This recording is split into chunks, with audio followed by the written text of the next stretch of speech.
What do you think? Yeah, no, that's fair. You buy mine first, and then I'll definitely follow. I don't trust you.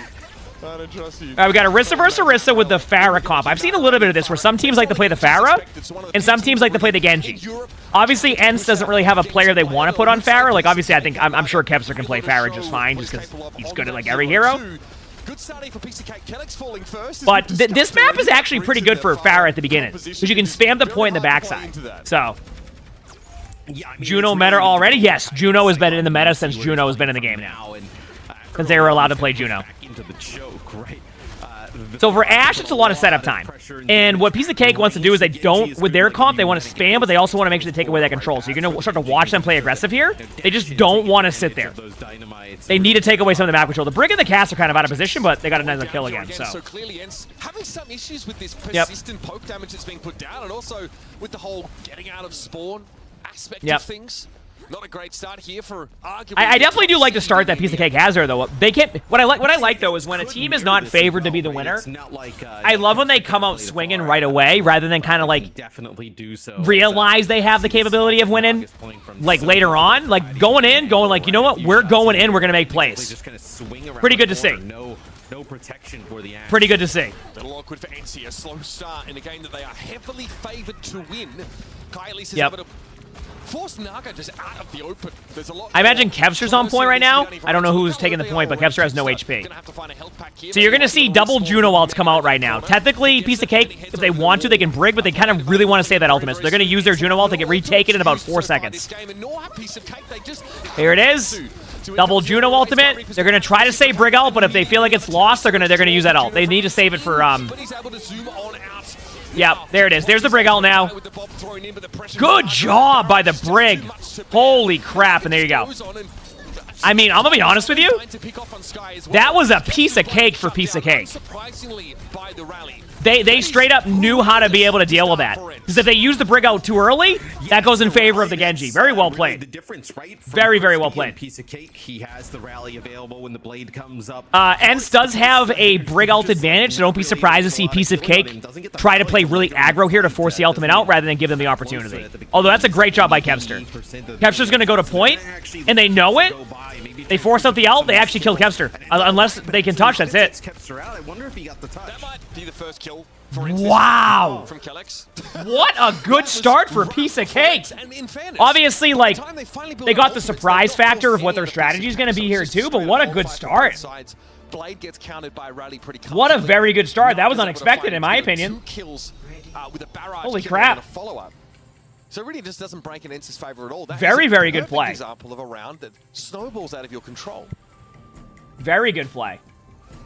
Yeah, I mean, that's just an ugly round there from ENCE. Nothing they can really do to kind of dislodge Naga and Piece of Cake from that far composition. And now we can potentially get into the Mei shenanigans, like you mentioned, right? I know Mei pretty powerful. Are they going Venture here? This map, and then a lot so they're running Mei Venture. I've always wondered this comp. This comp is frustrating to play against. I've played against this a few times in ranked, and it's frustrating because the Venture can kind of engage you without you really knowing what's happening. And if they get displaced, they might be hacked. Speed here of adding even more speed in the mix with the Lucio. Zodiel goes in first here, probably hoping to play off the wall. This isn't going to go well for Venture, I don't think. Going to get blown up. Maybe a little bit oh no. than usual. This is not going to go well for Venture, I don't think. Out of position. The rest of his team makes a rotation over towards the middle of the map, and he is trying to. No, Venture got the kill. I like it. Sorry, I was saying that in my headset. We're good. Venture got the kill early. I'm not sure what I'm watching. Sorry, I looked away for a second. That's why I missed the kill. Okay, remember when I said this is going to be tough for Venture? I was completely wrong. That's exactly what happens to me in ranked. That same exact thing happens to me. It's so strong. So I'm glad I see it happening in pro play too. Tell how, thanks to the 2 months of the finish line. With Lucio, Juno, good. If you're willing to all in. If you don't all in, then not as much. Good Mei wall to start. This has been just all-out domination from Piece of Cake so far.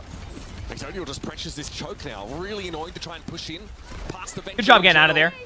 They really can't chase the Venture because the Venture can easily get him off the side of the map. That's a huge pick for ENCE, though. This is going to be a die on point situation for Piece of Cake. So good job by ENCE to be able to retake that, because That was one of those situations where ENCE could have easily been like, oh, this is rough. So really good job coming back. Now they're going to try to play a little bit close, but it's hard for them to play close to the Mei because the Mei can displace them, but the Venture can also start going to the point, come, flank them, etc. So they have to be wary of that. They're going to give them the choke control. The wall is going to be the most important part right here. The wall is going to be by far the most important part. The other thing, wear skins now. I agree. There's that's a good wall because now they're kind of stuck there and they're forced in. There is a blade though. I would just not worry about that. Yeah, that's a reset. Did they just use mail? I'm sorry. Did I? Oh no.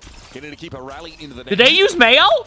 And it was a blizzard used there towards the end of the Oh no!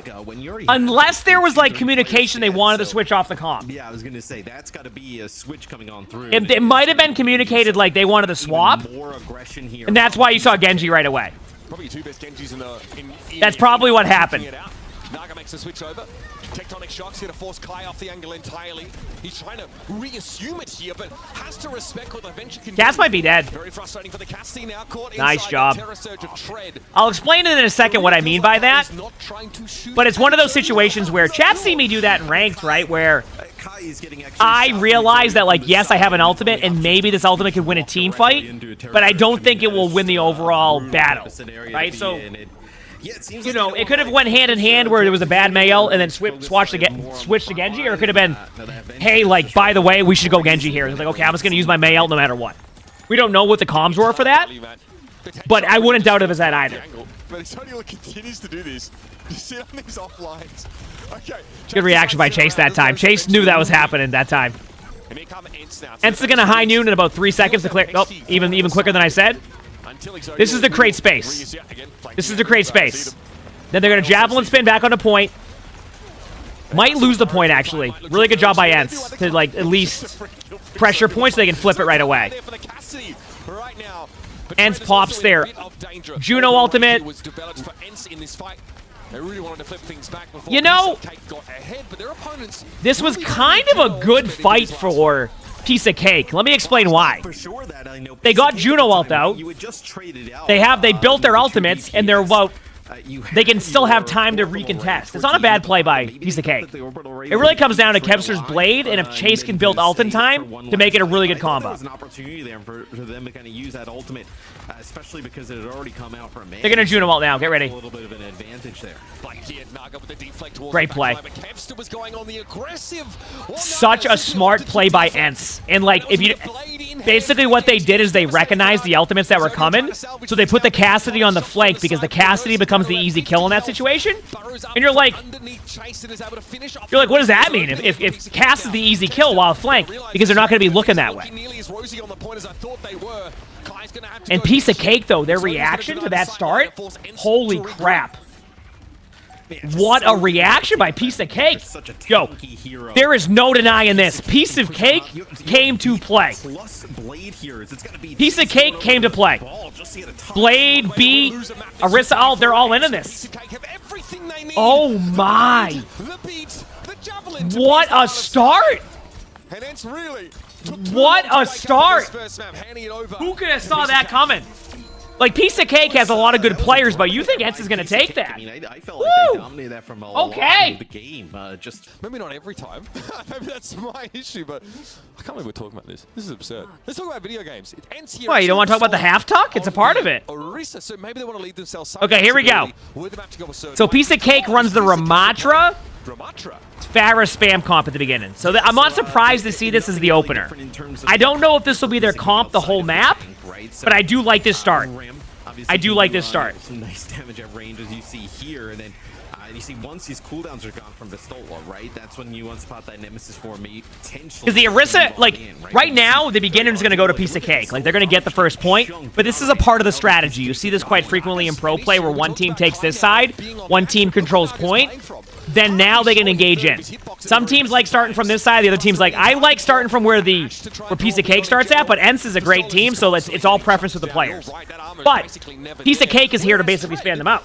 So ENCE isn't really able to get an opener yet. They kind of have to wait on Kai to hit a shot here or a dynamite. Okay, now they're getting a little bit of pressure on him.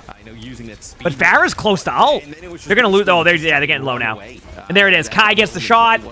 Now they start to move in. I wouldn't be surprised to see Piece of Cake Juno ult this to try to keep it going. I really feel like so much of this fight does hinge on that interaction. Okay, double Juno ults. You're going to see a surprise Farah ult soon. No, the Farah died though, right? So maybe not. To do things is Brick when you get massive amounts of healing so you don't instantly die. Great job. Great. Listen, win or lose this team fight, I'm still happy with how... I'm still happy with how Piece of Cake did this, because I think they made this a lot closer to where ENCE couldn't go into, like, ult save mode. So ENCE gets it, but, like, look at what they had to do. They had to also match their ultimates, which is an important part of that whole sequence, right? Sometimes you see teams... Sometimes you see teams over-ulted a little bit, trying to hold the point. So, for Piece of Cake, getting the trades out's huge, because now they can come back with a slight ult advantage. I always say Farah ult's kind of like 50-50, but Chloe, thanks for the 3 months in the tier 1. Thank you, appreciate it. It's almost a year, Pops. We'll see what happens, though. They'll have a rally here for Farah ult, high noon. Start with it. Yep, high noon to start. This is to create space. There's the Brig ult. Ooh. You can't see him, so they block the spear. Maybe Piece of Cake might disengage and wait for a last team fight. Yep. Great job by ENCE. They recognize they can't let them reset because they know they're down in the ultimate. Much, much better by ENCE right now. This is a good job. That actually might be the point, yeah. That's the point. Piece of Cake can't take it. Really good job. Heading over to that reset, but ENCE just had to win 2 fights in a row to take this Flashpoint. Yeah, not going to be able to come back in and challenge it for Piece of Cake. So phenomenal start for them. Doesn't result in a first. Well, you can have the same names as other people. So if you see someone's name like that in like Silver, it's just because there's no like. Yeah, you can name it whatever you want. If Kai can really keep finding these picks onto Naga, right? You get that far out of the equation early, it is very difficult for Piece of Cake to get anything done. Fire barrage here. Basically is going to be lethal for the Farah that deploys it in almost every case. There's also no ready in this comp, so you can't like Suzu her. For a time we were throwing immortality fields on the Farah's nano boosts when they went for it. You know, is this a good Farah ult part? Can you go over the top? I don't even know. Like, look above. Are you able to go above that, or is there a skybox? I've never tested it. There's the double Juno ultimates. This is a classic. Now you're going to see an ult. Good job by Vistola. Vistola's locked in right now. He knows the play's happening. Just shuts it down. ENCE is playing much better than the first map. Much, much better. Getting a little bit close to that front line, but much better. Does not really. That's what you want to see out of ENCE. That type of aggression. That type of, we're not going to let you dictate the play. We're going to dictate the play. And that's when they play at their best. Straight up. Especially pushing. That is when ENCE plays at their best. A little bit harder, especially on this point with some really good high ground. When they dictate the pace. So far, Piece of Cake, outside of the beginning of this map, has not been able to do that. ENCE is going to blade again here. They might bob to play it safe, but don't be surprised to see like a Rissa ult blade. Really high up above. They're thinking if this is good enough for Twisted Minds, it's good enough for us. Sticky on the Farah Cassidy setup. There's the bob to lead off. There's the bob, another blade. There's the blade. About to be scary. Is there a rally for Crispy? No, Kepster, maybe, unbeknownst to him, had the perfect window. Looks like one of my blades, so I can relate. Maybe that, you know what? If Kepster has blades like that, who's to say my Genji isn't as good? Naga does fall though to the bomb. It's been very, very difficult for the. You know what I'm saying? Because I do that all the time. And ENCE have gained 85%. Super Snake, thanks for the 20 months for the tier 1. Thank you, appreciate it. Yeah, thank you. It looked like towards the end there, you had and Big Mac, thanks for the 12 months to that tier 1. It has been a whole year. Thank you, everybody. I know Vistola's alive as well. You consider using the rally there. Good job by Piece of Cake there, though. I mean, ENCE did what they wanted to do. It's just Piece of Cake did a good reaction to it. They stopped the blade. So now it's going to be Brig ult versus Brig ult, and then eventually, I think both teams are going to take poke damage till Juno has ult. I could be wrong. But I think they're going to wait till Juno ults up. Because they're going to call they're both at 80. Look at the percentages. There's a small chance they run in with the Rissa ult initially, right before the ultimate, to kind of time it perfectly. So don't be surprised to see that with Vistola. There it is. Yeah. And the reason why you do it that way is because if you go in and you win off of that, then you don't have to use your Juno ultimate. If it becomes like a hammered, like 50-50, like all over the place type of team fight, then you just pop Juno ultimate, right? Yeah, I mean, So it was a good play by ENCE. I like their timing. It was a very good timing. And it's the Terror Surge rally. All right, chat, you ready for Juno ult versus Juno ult? It's time. So you lose that Cassidy. You see Nog actually Get ready. change to Genji. It's time. Like this for piece of cake. I think the Genji is going to be a little bit more impactful right now. Shotgun Kitty, thanks for the 9 months of the tier 1. Thank you, appreciate it. We gave Sully a lot of pats earlier. It was great. It was great. Heck yeah, I'm glad we were able to entertain you while you work. Let's go. Paying for the Sully pats. Double Juno ult. Thank you for entertaining me while I work Shotgun 67 happy. Heck yeah. And also, for people wondering why you double Juno ult, is because I don't know the data, but I feel like Juno ult always wins team fights. So if you don't counter their Juno ultimate, you pretty much lose. Now, that could just be, like, very limited data, but when I see it in pro play, if a team has Juno ult advantage, they just win. So you have to mirror it. What does it do? Heals you for 100 HPS a second and increases damage. No hindrance from Cassidy Yep. in terms of defending. So they himself. both try to mirror it. Ooh, that's a rough start, though. On. Good ball by... And I think piece of cake, you might just need to fall back. And they might all in the point, actually. Ooh! Oh, what the? Wait a second! Great reaction there by the Orisa to ult for survivability, because now they have a team fight 1. I mean, what up? I mean, I'm gonna be real with you. That was just a great individual play. Pistola went for an ult there, but I don't think that was the play. Yeah. Wasting his own time. Yeah, I mean, it's a massive... Exodia will just carry that. I mean, there's no other way to put it. They just straight up carried it. Kai's still going to stay on the... Oh, nope, there it is. So there's the swap to the Cassidy. So, like I was mentioning, I think you were going to see this mirror come out. It makes a lot of It's also for the last 2 points that are left. It makes sense. This point, so there'll be piece of cake. Ooh, this is interesting because... They'll get there first on the board. So they know where the last point's going to be. It's across the map. If piece of cake wins this. So ENCE does have a slight advantage in knowing where the point is. I know you go, what do you mean piece of cake does? Yeah, but piece of cake has to hold the point too. So if for some reason this doesn't go well, ENCE can kind of get into a good rotation and take the engagement the way they want. Now that's under the assumption that piece of cake can win this. Good trades, both Cassidy's down because you just all in them. Remember, this is the Juno ultimate. I remember what I just talked about, chat. Where whenever I see a team that one-ups them on Juno ult, usually wins the team fight. Look what happens. ENCE didn't build theirs a time, and look who wins the team fight. Piece of cake to end up coming out on top, piece of cake, right? Because they end up using both support ults. I mean, yeah, you're gonna stack rally plus orbital ray on top of each other. If I'm piece of cake, difficult to lose. I play aggressive with Blade here. They use a double support. You go for it. You know they don't have Brig ult. You know they have Juno ultimate. So you just Blade, hoping that something goes wrong for the other team, and at least get the Juno ult early. Rather than wait. You could go the flip side where you play it slow, but I don't think that's the play. I think you engage them with Blade. There it is. Yep. I want to point out, that is the correct play. That is the correct play. Right, because they're not going to be able to win if they Juno ult first to begin with, which they did. But you can at least give yourself the opportunity to, like, kill them during it and then turn the fight. So that's why you do it. It's the off chance. Okay, so now they're going to Orisa ult high noon combo, possibly. But ENCE has a much better combo. So for piece of cake, they might slow it down for a second here to get Juno ultimate, but I wouldn't doubt if they just go all in with a high noon play. Yeah. Yeah, but that's the Terror Surge displacement is just far too much for piece of cake. All a part of the plan. That was going to happen. Go to work. Sassy Sausage, thanks for the 11 months of the tier 1. Thank you. I think it looks cool. Obviously, you can be disappointed it's on a tank, but still like it. You know what I mean? What do you think about the new season Mythic? That's my take. I don't know. They potentially know that there's no support ult on the other side. They do have this blade here from Kevster to be able to use. Good blade. Great job by ENCE. I mean, that's exactly what you do. Give him no time. Wonderfully played by ENCE. That's how you take advantage of that. You see how in this map it wasn't. Chat, do you see how during that match, right? It wasn't about piece of cake setting the tone. It was about ENCE playing the way they wanted to play, and that's the difference between the maps. I know it was one of the games that could really benefit, obviously, from another voice in the room. Here we go. ENCE, no surprise here.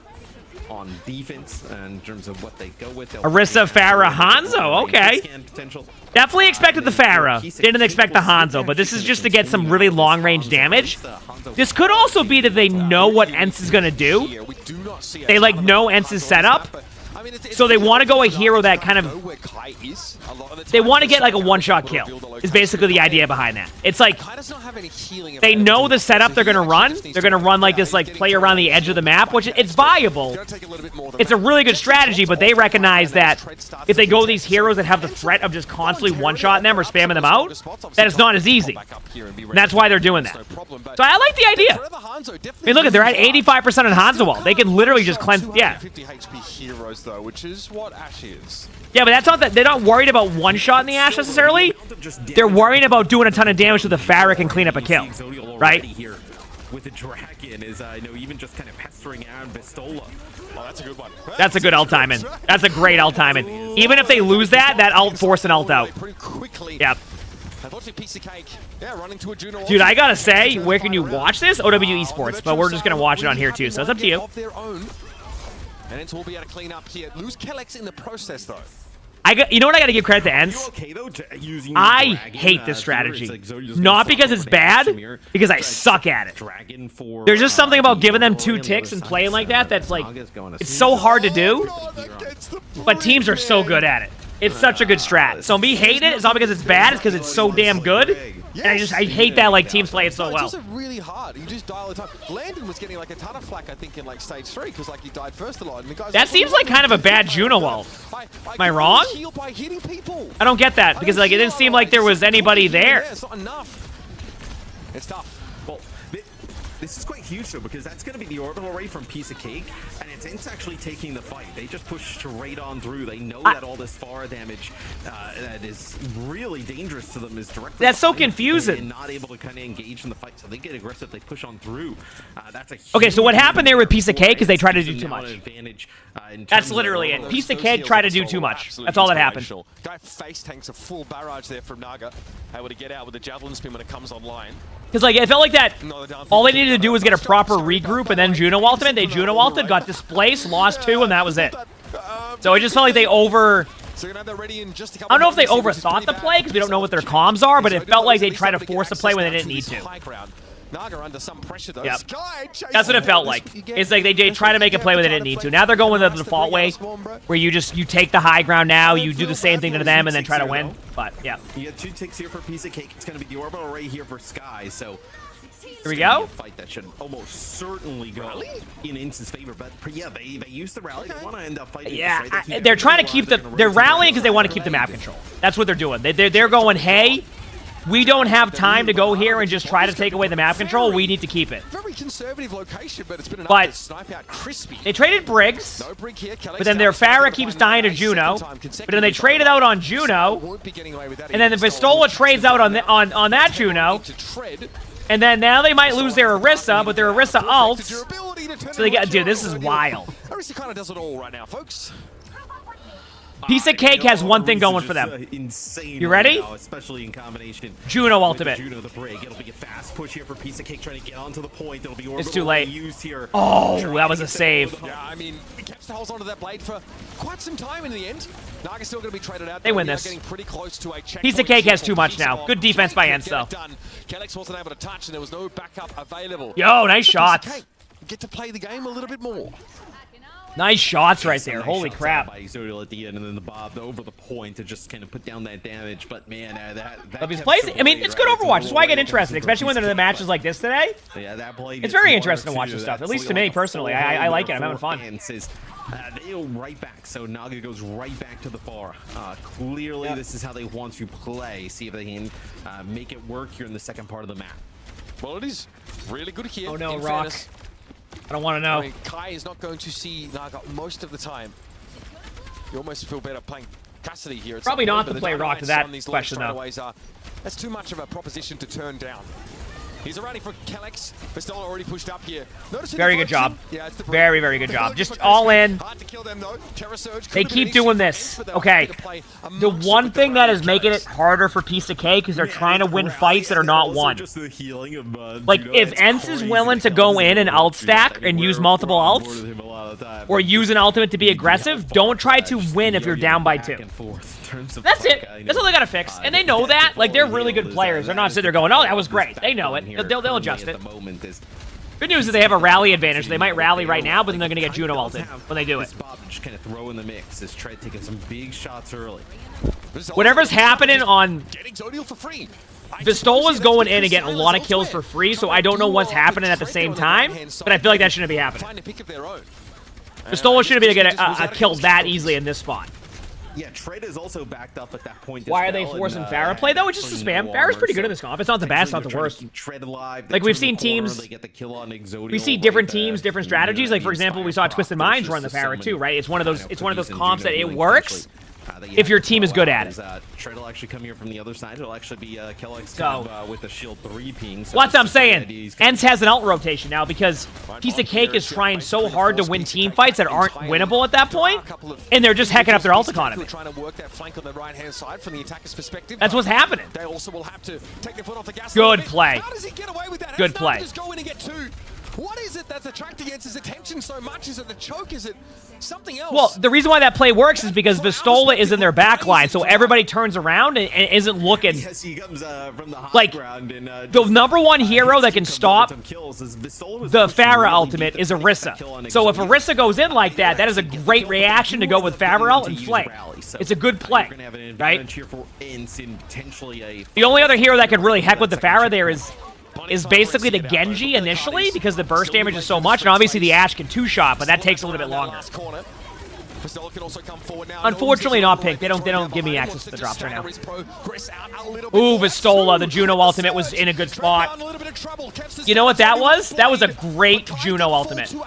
They both Juno ultimate, but that was on top of the Orisa ult. This is 2v2, yeah. They're gonna go for who they think is gonna kill the most. It's gonna ooh. Actually, I want to say that this is great job by Kevster. Kevster made the right play here, by the way. Yep, they all have to back off. There's no way they'd win that with a Juno. Orisa does have ult, too. I don't know if they are tracking this right now. Allowing more players from Ents to come back in. We're back at full strength from Kellex, and they need it right about now. Popped immediately by Kellex. Crispy a little bit low now. Kai under extreme pressure. Good job. Excellent, excellent flank play. That was really well played. Vistola gets another pick. Exodial just able to burrow in time to avoid the damage that would have been lethal emerging on the cart now to push it up just a little bit further. Sky here on the Lucio. Should go in favor of Piece of Cake, yeah. Very good job diving the Widow there because that Widow can win the fight, especially a Widow at the caliber of Kai. Kai's an insane hit scan. I haven't played Throne and Liberty yet, but has people been liking it? Like, what is the selling point of it? Like, what if I tried Throne and Liberty, like, what is a good thing you like about it? You're gonna have a pulse bomb coming up where any kill with a pulse bomb's pretty impactful, but Ents not able to get a hold yet again. Twice, they're very close being able to do so. Tread just trying pulse to bomb, some players off here. Juno ultimate in about 5 seconds. They're just waiting on the cooldowns. There it is. Lost the Tracer, still winnable though. Good job. Really good reaction by Ents. It's funny, do you see where Vistola was playing? Remember, I just did a review on King's Row, and I said that a good spot to hide is right where the Orisa was because you pull pressure from the other side. So even though Vistola died there, Piece of Cake couldn't win because everybody else got like off-angled, and then it was like a one-team fight. It creates angles, so. They're able to do so, it's a grind game? Ah, okay. Mostly PvP? I see, I'm not interested in PvP that much in MMOs. I know it's a big part of it, but I always like the Excuse me. I always like the PvE. Nope. One thing that Ents has done an excellent job at, and this is something that happens a lot in ranked. So, I'll explain it for a second. Get my headset off. Something that happens a lot in pro play, or at least in like these type of situations, at least how I see it, is when you get to overtime, teams start to play on edge. And rather than just like go and make a play and play the way they've been playing, they like play it slow and then they can grind it down. This is now 3 maps in a row where when ENCE is on their back foot, or not even on their back foot, it's last team fight, ENCE goes in. They don't let you set up, they don't let you get to the point, they don't let you disengage, they go in and they say, you know what, if we lose, we'll have another team fight. But they don't hesitate, they don't wait, and they make it hard on you to be able to do that, and that's what's so impressive about how they're playing right now, because there's been many times now, at least in my opinion, where they absolutely should have lost the team fight, and they did it. They won the team fight, to be in fact. So, like, it's a really good job by ENCE to be aggressive in those situations, because otherwise Piece of Cake can maybe grind them down, and next thing you know, they cap with 3 minutes, and King's Row third point is not a guarantee anymore. It is not a guarantee to win those team fights at all. I get concerned about this comp by Piece of Cake because I like playing D.Va here, but it's going to be a lot of backline, like Juno ring pressure, and I feel like sometimes I watch teams play the D.Va comp here, and they either absolutely roll or they just get stopped. There's like no in between. But maybe it's a close one, right? The team's been playing well. I don't think Coach is going to walk out of spawn. We'll see what happens.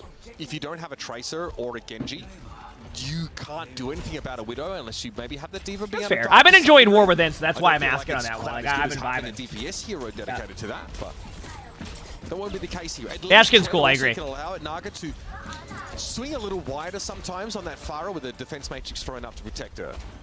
Setting up in the normal spot. Good Dynamite there. Dynamite's strong. Even in the previous meta, right? Really good against hit scan. Yeah, so, I like the swap by Vistola, recognize it in the D.Va comp, so now it might go in favor, not in favor of Piece of Cake, but I think Piece of Cake might be a little bit more comfortable recognizing they're playing against the D.Va comp now. Tread is going to get D-Mech though if he stays there. Tread's taking too much damage here. This is a D-Mech. Yeah. I don't think the Dynamite explosion is... I would have preferred to see Tread disengage to where Vistola's at right now, then go on top of the statue. Was dispatched instantly. Yep. Piece of Cake gonna be forced off this. So nice quick take from ENCE, pretty straightforward. So chat, what happened on first point? You know, good damage coming out from Kai and Kev. That's what I've been saying. You could see that happen though when we're watching the game and the whole. Whenever I see this comp, that's what happens. Down so fast, and it's really, I think, the Dynamite damage that he doesn't. Now they're on Orisa again. See? It'll actually be Piece of Cake. That's what I'm saying. Over to the Orisa, it'll be Vistola making the change down too, but Naga is gonna switch away from Pharah and go to Mace. May is really strong. How come they swapped the D.Va? Because they can match the same strategy. Right. A little bit easier. History of Overwatch really good inside of these chokes, so we'll see how Naga uses the walls to control. Yeah, I mean, it doesn't even have to be the choke. Juno ultimate. The wall is relevant all through this fight. They're going to use it soon. They know they can win with just Juno ult. Actually, they might wait an extra second. There it is. Naga, though, stunned up instantly. I think probably by a javelin there. Tread trying to get away from that orbital ray. Kept having to back away behind it. That is a defensive bob. That's going to die immediately. They might be able to heal it up, but that thing has... Yeah, there you go. That was a defensive ult strategy. Now they're going to use their own Juno ult. There it is. Kill Vistola. Good job. Yeah, it'll be the orbital ray here. I gotta be honest with you. That team fight for Piece of Cake might have just bought them 2 minutes. Because they still have Brig ult for Kevster's ult. They have their own Orisa ult. They're about to get May ult. I think this is a good spot. You'd still have Rally to kind of counter this Blade here. So still a good I think this is actually a good spot for Piece of Cake. There's a chance. They obviously can't lose this next team fight. But they have enough to rotate ultimates for a while. They can't let him get through here, though. They cannot let ENCE set the tone here. Ooh, they're already losing that space. It's going to happen. Some May that he has to contend with. Crispy has Rally, so this is going to be very hard for Kevs to do much here. I think the Bob maybe to give some space might help, or maybe disrupt, split up this Piece of Cake team. Yep. But Kevster has to use a dash to get out of the Terror Surge. Now have to just slash at the periphery of that fight. And once again, Vistola is drawn in. 3, 2, 1, they're going to take back main now. There it is. Yep. Yeah, I mean, there's nothing you see when. And now they have May ult, and they're building their next Bob. There's like a May wall terror surge. Don't overextend for this kill. It's not worth it. He can even get close to the opponent. Well played. Now they have May ult, and they're close to Juno ultimate. Now, May ult isn't as good as it's usually been because Juno ring gets you out of there, but I still like the idea of that. Oh no, would they? That is not good. Jack, can we get some blankets in the chat for Big Mac with the 5 gifted? Thank you, Big Mac. I appreciate it. Thanks for the 5 gifted. They did lose Kevster here. Thank you. Vistola doesn't feel like he's confident moving up because. And now they're on Genji again. Is that the strategy of Piece of Cake? Heck up your Mael and just go Genji? Kev's getting pressured. Probably just Exodial's damage from longer range. You notice Naga has switched off the Mei here. Just doesn't really feel like it suits. Okay, Juno ult in about 3 seconds on each side. Okay, raise for everybody. Apparently, Exodial though gets flattened before he can benefit from the healing of his own one. They just flip. So they have to run in with their own Juno ults, but I think that ENCE has an advantage here. I mean, they do. We're not thinking so much about the objective, just those ridiculous buffs that you obtain from being inside that Ray. And now, ENCE can turn around and deal with a pretty battered Piece of Cake roster. Tread's a little bit low, but is close to a terror surge. Actually, not a bad job by Piece of Cake here because they've almost built up their ultimate. The problem is that, as we've seen with ENCE, they're more worried about making sure they win the team fight than force anything there. So, they've kind of lost a slight time in, but they got an important kill. Yep. All in ults. This is fine. I like... So, sometimes you just need to ult to make sure that you don't give them any more time here. Winning the team fight here with hacking up your ult economy is way better than letting Piece of Cake win that. So, that was a good job. So they're forced to step up. They're really kind of playing around, maybe get that terror surge. But thank you again. I appreciate that, Big Mac. Thank you. Hope you're all enjoying. It doesn't work out that way. 3 minutes. Piece of Cake has Brig ult, so they can use that. It's going to be a Bob in about 5, even quicker. My timings are off by 2 seconds right now. Kev is busted, by the way. That means Kai gets to do literally whatever he wants. Yep. The Bob just makes sense. It just keeps space for your... It is Ash's world, and you're just living in it at this point. Terror Surge there doesn't really seem to hit the mark. They flipped the map on him again. I'm not sure. Brig ult keeps him alive. Juno ults in about 5 seconds on both teams. Difference maker. Tread a little bit low, no armor to speak of. Crispy now finally running out of round. Don't use it. Oh, they have to use it. Never mind. For ENCE, in a winning fight, I think we take those. Naga tries to bail them out with a blade and finds one here. Both the I think Piece of Cake has managed to stop them. Yes, they can't push past. They know that. Okay.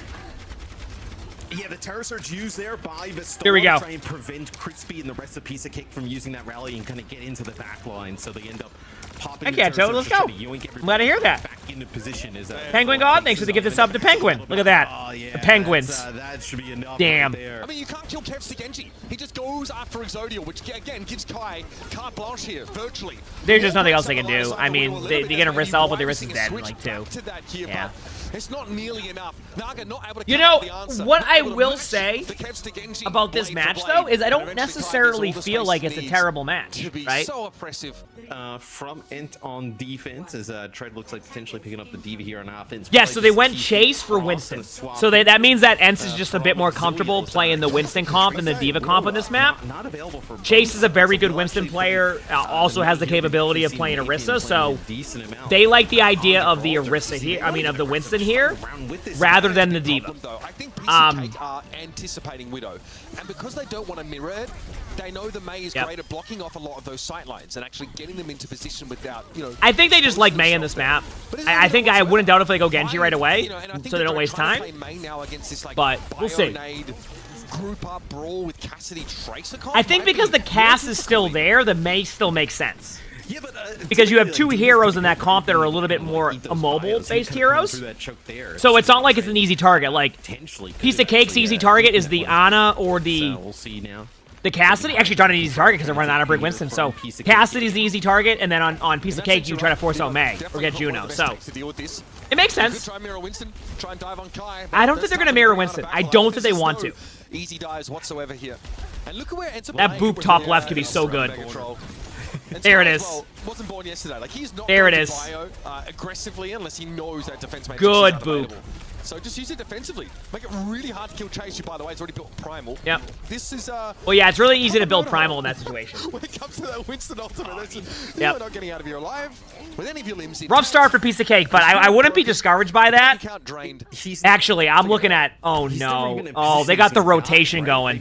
With the Primal, he's never even. ENCE has the rotation. Complete domination from ENCE here. It's nano on Winston right away. They have a great position here. Unless they want to go for an aggressive play and just nano like the Cassidy and just go all in, or nano like nano like Brig or something. But they're gonna nano Winston once they see a good opportunity. Yeah, I don't really Never mind, a huge pick. That changes up everything strategically. They're gonna be forced to use a Brig out if they don't want to use. Yep. long range. And That's good. Win or lose this team fight, this has been a good team fight for Piece of Cake. Okay, that's on the wrong side of Crispy Shield. Now they get the Juno ult out, which is obviously going to be better. They're going to come back with Nano on Winston very soon. Actually, Winston can't be Nano. Winston's in the back line. They can only really Nano the Tracer. Oh, wait. They can basically only Nano the Tracer or the Brig. Very low, and there's no great health packs by his location right now. That wall almost solidifies it. Nice play. Yep. That May wall. Maybe if you had, line of sight there with the Ana, you actually could have used that May wall. Chase as he jumped right back in. Yep. That May wall there from Naga actually. Very, very good May wall. Supports out through that doorway, so not able. Good attack by Piece of Cake there.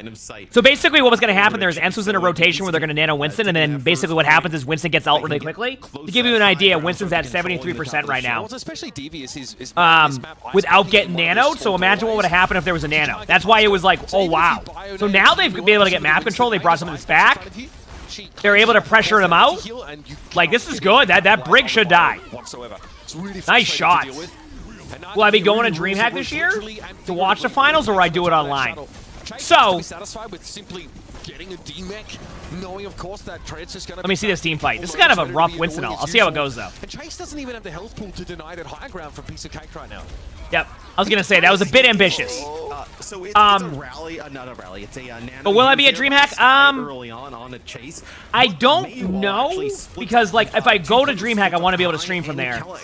But I haven't heard anything from the esports side of like the since with a nanoed Winston, Dallas. So I don't know if they're going to invite me to go to stream there. Which even then it might be 50-50 because Thanksgiving's the next week. But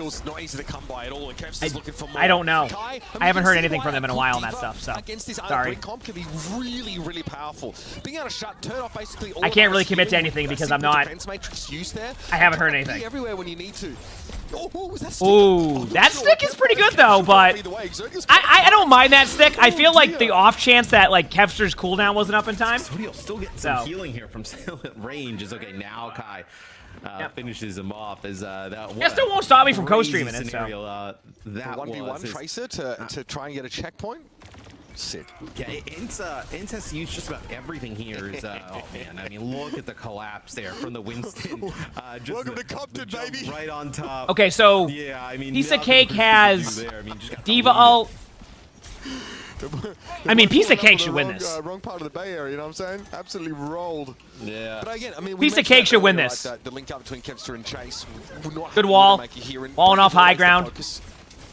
They cannot lose anybody during this rotation. That is the most important part. Because now Tracer can go point and take the 1v1. Tracer's going to take map control. Tracer's going to go down on the low ground. This Honor Grenade is going to be a nice wall again. Excellent rotations. Ooh, that's dirty. Kev is so filthy. That's tough. Still winnable, though. Still winnable. Hit so hard, he basically astral projected. Oh, what a stick! Great bomb there from Kevster. I mean, that was all Kevster. It's his oyster, man. Exodial is a very good player. And Kevster just makes that stuff look easy. Dude, this part is so tilting as a player. It's extremely not easy. Just staggering the May there. No. Yeah, I mean, Kevster carried that. Like, I mean, straight up. Because to win the 1v1, then to go in and hit a huge pulse bomb in a situation where, like, if Kevster doesn't hit that pulse, Piece of Cake wins that.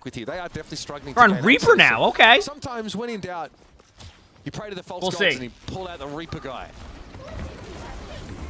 Yeah, so yeah, I think Reaper maybe takes advantage. Get that shield, buddy. Getting quite aggressive also allows him I'm ready. To cross the gap a bit easier with the TPs. We are in final fight territory. 20 seconds left on the clock. Piece of Cake. Nothing to work with. Nano boost available here for Ants. And everything's looking good. You can see why Chase fought so hard earlier in the round, Matt, to get that shuttle position back. He used Nano, Primal, everything he could use to get there. Beautiful buy and 8, but Chase a little bit too late to punish Crispy for being hit by it. Sky will have another one in a couple moments. Diva all on point. Is anybody... Okay, they have touch point. They're trying to Kevster again. Just opens up the 1v1. The high noon's going to be okay, but I think the Diva can shut it down a little bit because of the ultimate. Yep. Cassidy's out of the team fight. They have a Brig ult on point. This could be winnable. They do get the remake. Really close to Reaper ult, too. Kelix is really close, so they got to watch for Kelix's... Good job by Piece of Cake. What was impressive to me about Piece of Cake there was that was not an easy team fight to win. They didn't panic and like start to just rush to the point. They communicated who's going to touch point. Chase did a Great really job. good job just isolating both supports. Great job. With Tread as well. I don't know what to expect out of this Reaper ult because they do have the Brig ult coming. Remember what I mentioned on third point about having a good hit scan in Kai? Chad, what hero is Kai on right now? Get much of anything. What hero's Kai on? From piece of cake that ends up being You can see that coming from a mile away. Because, like, this is such a good sightline point for Widow that this was the concern I had is if they get the third point, can they contest the Widow as well? So they do have a good Juno ult here. And there you go. Gets the Widow kill. But once again, Kevster gets a kill. They know Chase doesn't have Winston ult, though. So Winston could die here in 1 second. That timing was unreal. Bad trade there, though. They don't want that trade. Here's the ult. That's a good ult. Good ult timing. Legit perfect. Problem is... Sky and Kevster caught up inside that. I was gonna say, that's your problem, though. Maybe you got to the wrong stores, honestly. Maybe them prank stores do it. Couldn't have been any more perfect than that. With a nano here available coming out of Kangaroo spawn. poo kind of looks like truffles, honestly. Oh, man. I've never tried them, though, chat. Yeah, no. I'm telling you, a good Widow on third point Gibraltar is tough. Still, though, Nano on Winston. Sounds so there it is. when you say it. I don't think I like now everybody needs to survive on both teams here. This is all just about... Now there's going to be a Winston ultimate, so it's going to be a deep dive in their back line. Basically pressure the supports. You don't need to get the kill on the supports. You need to pressure them. So that way, like, it makes the other team... Chase is there. Diva's in an awkward spot. That self-destruct get a little bit scary. There goes the Widow. Right in the face as he's trying to climb back in the mech. Good pick on Kai, but it's too late. And exactly what we talked about even before the map went live, chat, happened. The Widow popped off. Not like lit up the kill feed, but all the picks were so important that was the reason why they won that. So like, for example, Diva ulted the point right there. Diva gets back in mech, anything can happen there because you have survivability. You can buy some time. What happens? Kai hits a headshot on the baby Diva. No Diva. That's the end of that. Good push though. I mean, anytime you get the cart to this part of Gibraltar, I think you're in a good spot. Like if I'm in this game, I'm happy with that. I'm not upset about where you push the cart. That was a good play. It is very important Piece of Cake takes his first team fight, though. I don't think they're in a situation where they can win if they give up first point too easily. I think they can win this map, but I think they need to buy about 2, maybe 2.5 minutes on first point. If they can do that, I think that increases their chances a lot because second point becomes a lot more difficult for these teams, unless they get snowballed. So, both teams are happy. Sometimes you have a situation where both teams are happy. Ensa's going, hey, they didn't cap. We can go win this with player strategies. And Piece of Cake goes, hey, we didn't cap, but it was the end of third. This map is tough. And now you're seeing exactly what, you know, this is going to be an interesting matchup. Exodial, I don't know if I'm saying their name right, but Exodial versus Kai, pretty important matchup here. Obviously, Exodial just had isn't it funny that Exodial just had to be the one to take the 1v1s against Kevster, but now Exodial's the one that has to take the 1v1s against Kai? You see what I'm saying? Why it's a difficult matchup sometimes? So it will be a Widow battle here. Piece of Cake do want to try that on defense. OP, thanks for the 2 months of the Phoenix Prize. Thank you, appreciate it. Juno's very good in this meta. Yes, Juno's very good. You'll see Juno most of the day today. You know, you'll notice that Exodial's not really reinventing the wheel with this positioning here because you can't as defense. There's just a couple of locations. We're vibing. We're vibing, don't worry. Hard to take an attacker by surprise. We're grab lunch. Enjoy your lunch. Angles. Kai does not find that grapple shot. Naga, though, Diva's holding down in the low ground temporarily just to buy a little bit of time. You just do this if they can't. If you can't demech the Diva in this location, which it's really hard to demech the Diva with what they're running there, they're gonna you're gonna see a couple rotations like that. Benefit Piece of Cake, right? Just slowing the game down so much. Okay. Okay. With a shot like that, fantastic aim there, you know, being able to adjust by Exodial. Nice shot. Also, does Winston seem scuffed during... Do you see the animation on Winston during, like... Am I seeing that too, or am I just losing it? Like, it seems like the Winston doubles during, like, an animation sometimes during this. I don't know how to explain it. Right? I know they're able to get. I've seen it twice now. Pretty far there towards the spawn, so they have a lot of time to work with. Great sleep on Trent here, but good eat. Up quick enough to stop that bio from coming through. I hate that I can't see the HP of the tank. Players like Exodial, do we have that can also switch to Widow on a dime and do this kind of stuff? Like you can see it top left, but I don't want to look there. Good 1v1 on cart. So what's happening on cart there is Kevster has to push the cart to get pressure. In the meantime, you have the other tracers sit there That's tough. Good trade, though. The Ana trade's huge. That is excellent. They're going to trade out the Widow here, but nice shot. I think this is enough, though, for Piece of Cake to hold this. Yeah, I was going to say. That's why trading backlines is so important. Because if you do it well enough, you still win. And by the way, look at the time. I think Piece of Cake has kind of hit that level of, like, where I would be happy with on their first point. So this is good for them. They're going to get nanoed by Winston soon. This pulse bomb could be super important. I think this has played out pretty, probably as well as they could have asked for here on defense. Brig ult to survive. This is going to be tough. Quite the blistering pace I think they were hoping for here. Nano on the Winston though. Chase goes in. Kester is there first. Doesn't get the pulse. The Mighty got the shield, which can help. Chase is already low though. Chase has to back up. He's a little bit low. He is not able to cycle into counter rally. Very good job by Ents. But he's been able to create some space. You'll notice the fact that Sky gets to play on the cart means Winston's look at D.Va just sleeping on point. Does have really doesn't have the bandwidth to consider with a Widow. Be careful! But Kai goes for the shot a little too early. Exodial has infrasight, so maybe he's just being nice shot. Careful. But Sky couldn't do much about that. We're about 2 minutes off the checkpoint though. We should get there now. Exodial's going to be forced to try and touch it. It doesn't look like Piece of Cake. Honestly though, I think that was a good defense by Piece of Cake on first point. I mean, I said 2.5 minutes I'd be happy. That was 3 minutes. I mean, what else can we say at that point? That was 3 minutes? Not bad. Piece of Cake's going to make some hero swaps now. Probably Genji or Mei. Oh, they're going Reaper. Okay, I thought they might have switched off the Reaper, but I guess against Honor Brig, it's a little bit better for the Reaper. Like, it's not like Reaper's the best pick, but like Reaper, I understand that you can play Reaper against Honor Brig more than Juno Brig. Because Juno Brig has too much, like, escape. Nothing to able contest this Widow at range. It's really going to fall on Exodial and the Tracer close. So can they play for top shuttle here against this Widow? Yes. They need to dive him with D.Va. I don't think they don't need to go on top of it. They don't need to go up where the Winston just went. They need to control the middle part, yes. Chase out of this position. They want to try and close the gap. They're giving a little bit too much space to them right now, yeah. I think the problem that Piece of Cake has done right here is they've slowed it down a little bit too much now. So they lost all of like that. Yeah. So he just sort of jumps over. Dude, Reaper's not even that good against Winston anymore. Juno straight away. This has been nice, and cycling through some of these ultimates really well. Sky's getting close to another nano here. Chase is definitely going to be an ult battery for that Ana. And Tread can't get enough. They just gave him too much time. The mistake was they let them set up too much and play the way they wanted to play. Dropped pulse, but somehow Crispy goes down to it. Was that a drop shield?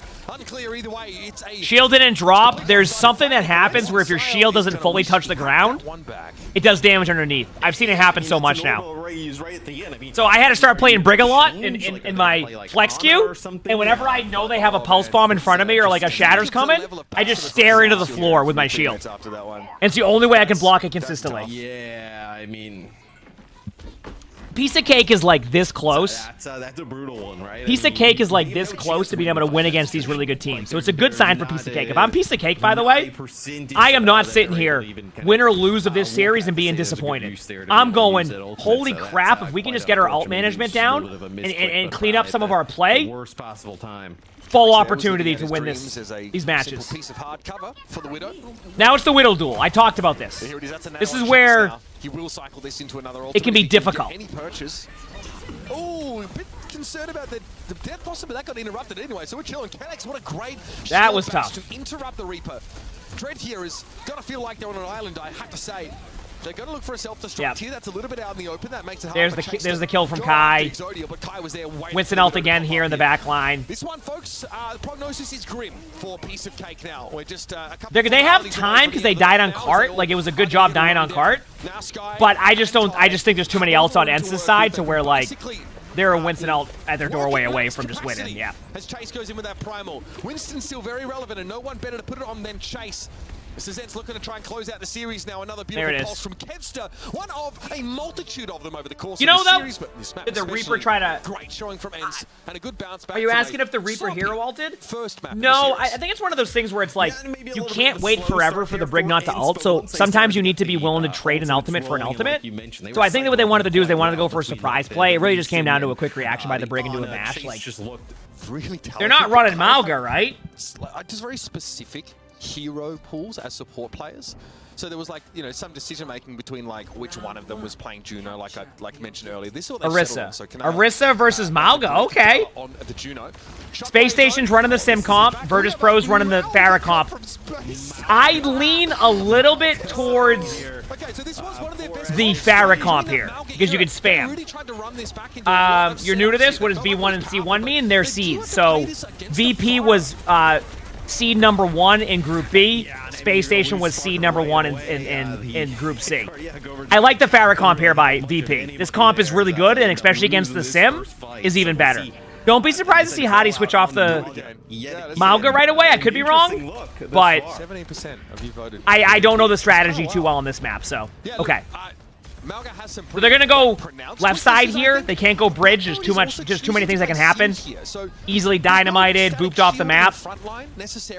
But I feel like Sauna is gonna have free reign. Don't be surprised to see that Pharah ultimate go to like 80% really quickly. Outside of like TPing and staying out of those lines of sight. That's why they're going white room here. But also, you have Shockwave, you can throw dynamites down this straight. 78, there it is. There it is. So, get ready, it's gonna happen. This is gonna be a fast Pharah ult. They do Juno ult in, though. Good Juno ult. They have their own Juno ult, and they might be able to win this.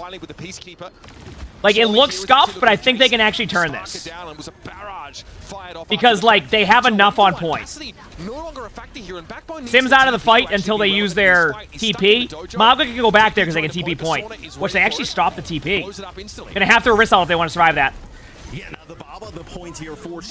that's a survivability Arissa, by the way. Hottie might Malga ult this. It's so hard to call. But I don't know if it's the best play because they lost somebody. Yep. But again, Space Station don't have the mechanism to follow up. I'll be honest with you, VP did a great job reacting to that. I do think Space Station has a good advantage here with like a high noon like Sim TP brig play. But like VP, that was looking rough, and they brought that one back. So very well played. Pharah's already farming up another ultimate, going to get to about 80% on this cross here. Yeah. I don't know. Ooh, nice TP to point. There's the ult. Yep. Very good, but still, it's a lot to. That was gonna happen. This was a. That was a situation where VP wasn't supposed to win that team fight, so they were going to be behind on ultimates. Is the idea here trying to get like a team? Yep. Cardiac overdrive effect, so that everyone like gets even more healing on top of what. How do you keep up with everyone in the team fight? Just been playing a long time. Okay, so VP is going to use their Juno ultimate, obviously. So is Space Station. We see the mirrors happen a lot.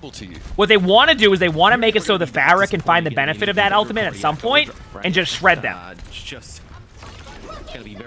There's Juno ult. There's Juno ult. We knew that was coming. It's really going to come down to the high noon because they know the Pharah has the ult. So they did a good reaction to this. Even then, they might be able to get a kill or two. Nice Hinda. Yeah, that's a rough one. I'll be honest with you. That Pharah ultimate was one of those. I think they're going to do this. They don't do what they expect them to do. So they use it anyway, and they lose the team fight. It's kind of hard to know where Space Station looking to fight.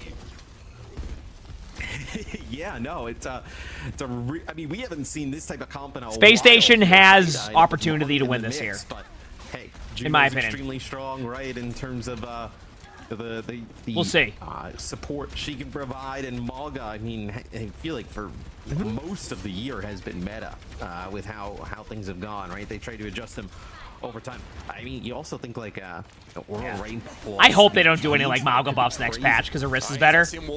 Like, just leave Malga as is, please. It doesn't need to be a buff. Yep.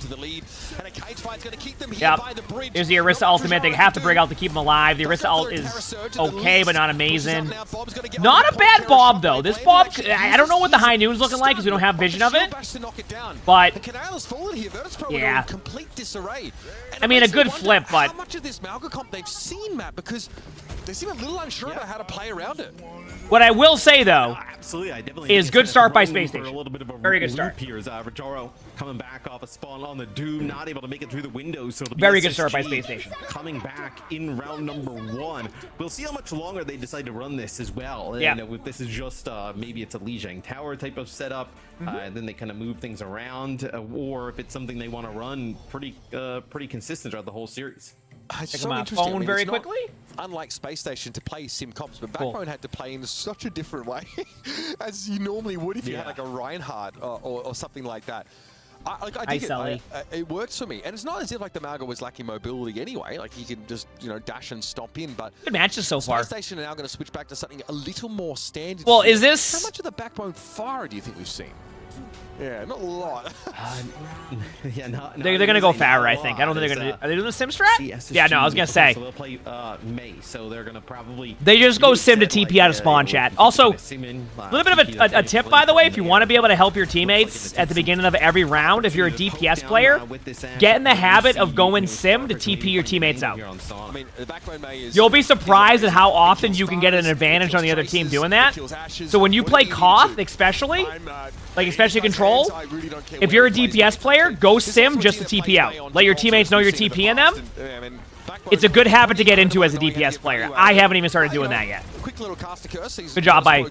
I mean, sim is good on this part of the map, by the way. Sim is good on this part of the map. Yeah, they lost Landon earlier in the fight, I believe, to a rocket from Sauna, and then it looked like a Backbone. I have no idea how that's going to go ball if they would do that.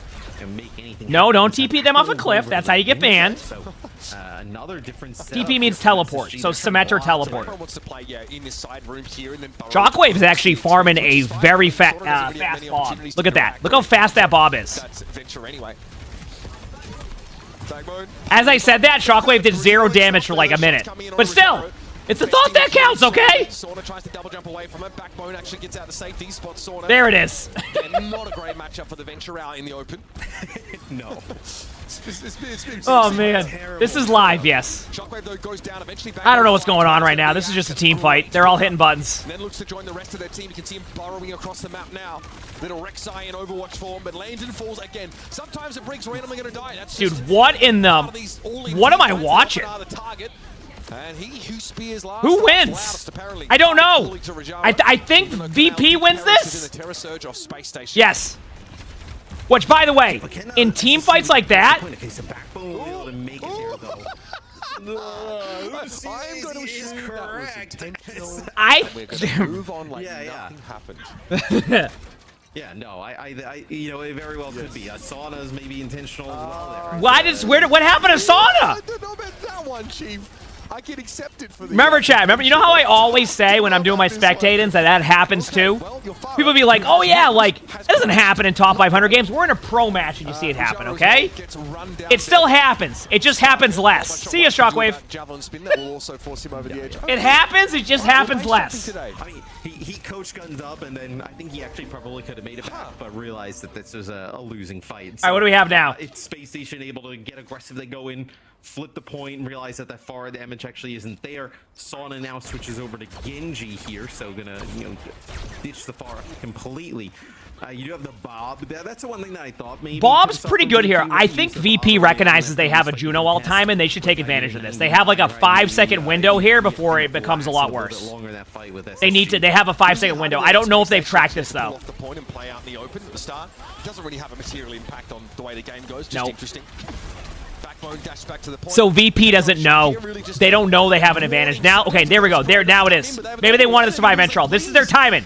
If they can get one kill here, they can turn this. That's just on my lag. There it is. They have Brig out. They're gonna Brig out. They're gonna counter it. They need to disengage and survive. They're gonna all in Orisa in a second. Both teams. Both teams are gonna all in the Orisas. This is ambitious. That was a good dynamite, though. I think it's going to get a kill, yep. Able to clear a bit of space around him now, but Rajaro is healed up somewhat and ready to return to the fray. Sparker, though, now in a later fight could be quite dangerous. Keep an eye on that opening. Try not to use gold right away. Countering the gold so that way they both can not worry about anything. There's the Bob. There is the trade. They did eventually get the Orisa. Brig kind of is out of position. They know the Bob's there, but Sauna's about to have Blade. I actually think VP could... No! Sparky gets the pick, but I think there's a chance VP can still win this because they can go with the Orisa ult to buy some time here to survive, get a free pick, and then have Blade to win. Yep. That's a Ryan. It's the correct play. Sonic can't go in because they don't. Sonic doesn't have ult. Doesn't do much there. Comes out at the end of the fight and Good job there by VP. VP still took the time in because VP led in with the Juno ultimate. Space Station had to use it a little bit more defensively, which a lot of the time, to be honest with you, Juno ultimate you want to use aggressively, and because Space Station had to use it defensively after VP took their time in, it was going to be really hard for Space Station to clutch it up. Rajaro did a good job. Sorry if I butchered their name. Did a good job of staying on the Orisa the whole time and ended up turning the fight. So really good map on the Control Center. Control Center's interesting. We'll see. Also, Orisa very reasonable. We'll see. I guess if we must, we can go back to that. Hope you're enjoying the commentary. Here for Backbone. I'm having fun. Pretty good about that. Shockwave on the Cassidy now. I'm having fun. Sora likely will be switching. Probably Farah as well. Still have to respect that Ashe play though. Can play the Ganjo. That's fine too. So they're going the Mei Ashe versus Genji Cass. Both are fine. Both have their strengths and weaknesses. Nice dynamite connection there. Off the rip there. Yep, good dynamite. Dynamite's strong because it applies the DPS passive also until it's done. So the whole time Dynamite's active, it's DPS passive in them, which is reduced healing to everybody. Tank's 10%. I think everybody else is 20%.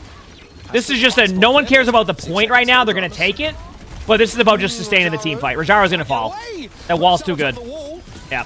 Has to try and use that fortify to back up, but yes, that's the Mei really showing her power here. Yeah. Yeah, it doesn't actually kind of completely ice wall off for Jaro. There's still like a little bit of a, it's a good play of space inside that wall, but not enough for him to get away, and that's enough. I mean, that's like the power of the mate, right? Just separating one player, everybody focus firing that player regardless of who it is, resulting in a early and easy advantage for your I'm ready. Speed here through the hyper ring now, of course, that orbital ray. Ooh, nice Hinda. Okay. Are you kidding me? What a Hinda! The backbone gets the job done, and Funny Astro lets the Ray himself go, but you can see that Virtus Pro, as the ones that are pushing out, make it happen. In fights when you both get orbital Ray, you want to be the team with priority. Holy crap! You want to be the team pushing in, not trying to disengage or getting run over. Young Copy, thanks for the 777. Did I have a TTS tied to it? You can put the message in the chat too if there was something I missed. But thank you, Young Copy. Appreciate it. Thank you. If I missed anything, let me know. Towards the SSG spawn door. Okay, so VP has Orisa ultimate. There's going to be a Brig ult coming from both sides here, but don't be surprised to see the Mei ult come quickly. They're going to high noon to buy some time, but they might kind of counter with their Mei ult the moment they get it. So the speed ring hasn't been used yet on VP, and I think that's what they're waiting for, because the speed ring can get them out of there pretty quickly. Great ult again. Now they can Mei ult this if they want to. They're going to have to speed ring out. They know the speed ring's done, so you're going to see the Mei ult happen if they don't win the team fight. Because now they know they can't use speed ring. So there you go. There's the Mei ult now that the speed ring is out. They get the free pick on the Brig, and they flip the point, so it's a win-win. Because you end up getting them to use that rally with the Blizzard. Oh, thanks. Appreciate it. Never actually feels like everybody gets low for VP. Yeah, so I've noticed that more and more is that a lot of the Meis, you need to look for speed ring. Because speed ring can disengage the whole Mei ult. They're gonna wait for Juno ultimate. They're waiting on Juno ult. They're not gonna use Blade till then. Once they get it, they're gonna go in with it. 3, 2, 1 now. Boom. Blade going up now. There's the Blade. Looking for an isolated target in the back. Does it, but really good reaction by Landon to look for them in the back line. Like, that was just a good play. I almost feel like VP overthought the play in the sense of, like, trying to isolate them. If you know they have Brig ultimate, you're better off probably just Juno ult in and just hoping for the best. Because you get the Juno ult damage increase, so... But it was just good play by Space Station. It's not necessarily a bad play by VP, just a better play by Space Station. Tam, thanks for the free prime, so thank you, appreciate it. Shockwave has High Noon coming up. Space Station has Orisa ult possibly. They get some early damage on both the Mei. They might go for an off angle and kill the Mei if the Mei isn't paying attention. Rajaro has Orisa ultimate now, took space, hide him behind the wall for cover. Probably going to go in a second after the cooldowns are used by Orisa. They have to go in with ult now. Yep. That will flip the point at least. That flips the point, which is what they're looking for. Ultimates across the board, though. Space Station wins this. They have Mei ult, they have Bob. There's no way they can... They don't have the cooldowns to stay in this fight. Sparker has 0. No, they have to back up and let the point flip, but it's too much. Unless they get a random pick on Hadi. So, honestly, though, great first map. I mean, that was evenly matched. Both teams, it came down to that. It really came down to that one play. The Genji dying to the Brig in the backline basically lost them that ult rotation. If they win that, they bring the point to about 85%. Space Station flips, you're looking at a really double interesting overtime Naga fight for the win. composition. Like, I mean, EMEA is a hero that historically, right, Space Station, if they're able to, all right, here we go, has been able to work it in and do it to a high level, you know, if not the highest level, right? So to see this both teams going the roster same way, EMEA and then try and capitalize on it. Both teams going the same way, chat. Will be Hottie. Staying in the game, playing the Orisa. This is rare. I find that it's very rare both teams go the same way here. Not a good start for Virtus Pro, but they actually did get a... Their Orisa was about to fall over. What a huge hinder on a Shockwave. I mean, what else can I say? With hinders like that, like, whew. Hottie's out of position now. Got the health back, but still out of position. They know it, too. They're going to go take the high ground now and just kill everybody else. Yep. Good reaction there, by the way. It becomes a really easy play to try to go for the Orisa there. So to recognize, just leave the Orisa there and go take care of everybody else was a very, very smart play. Very smart play, in my opinion. Scala and Canale doing a great job, you know, moving around that corner, keeping Rajaro alive. Certainly would have given the point to SSG if he would have fallen. Look at how far behind Lennon is in ult charge, man. On virtue of I mean, Brig will get ult back quickly, but yeah, VP definitely has a slight advantage. It means right away.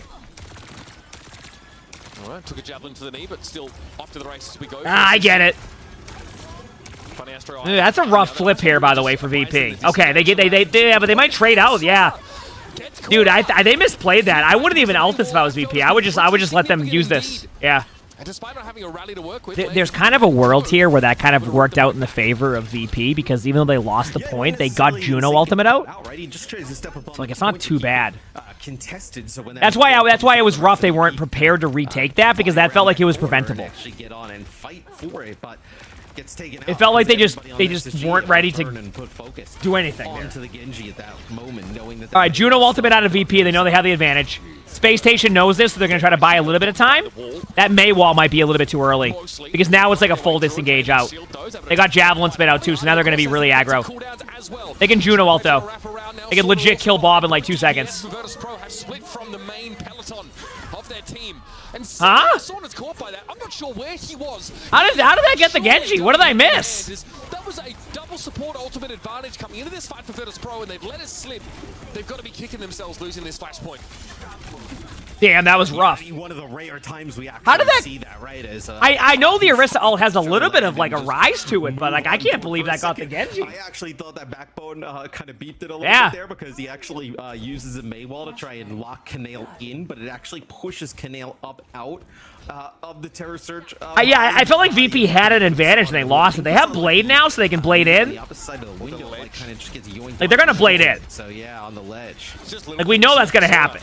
No prior opportunity to make use of the Dragon Blade. VP's gonna, Space Station's gonna play this slow to try to get their Juno ultimate in time for this Blade. And if VP decides not to take this advantage, they're gonna lose their opportunity to get any kills with this. Yep, now they have their Juno ult. They're gonna use their ult first. And what, you're gonna Blade this? No, you have to disengage out and give him the point. See?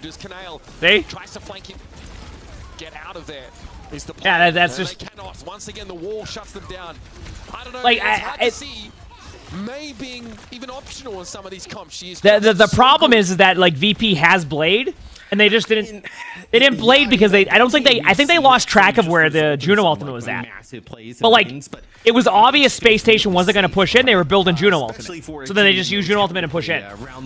Project Peachy, thanks for the 4 months to the Phoenix Prize. Thank you. And heck yeah. Such an extremely high level as it'll be VP with another chance here. This is probably their best chance, right? Orbital Ray plus Blade. I mean, they're going to Blade now because they have these ults, so for VP to work with. Good disengage. Remember, blizzarding the Orbital Ray location essentially nullifies that ultimate, man. Gala goes down early. Double Terror Surge here as the Blade from Sauna is once again drawn. They found Landon and they got the kills. I think they over-ulted though. Oh, man. I feel like they over-ulted that because now look at Space Station, they have Juno ultimate again. We sort of don't talk about, right? Shutting down the ability to move up inside that Ray.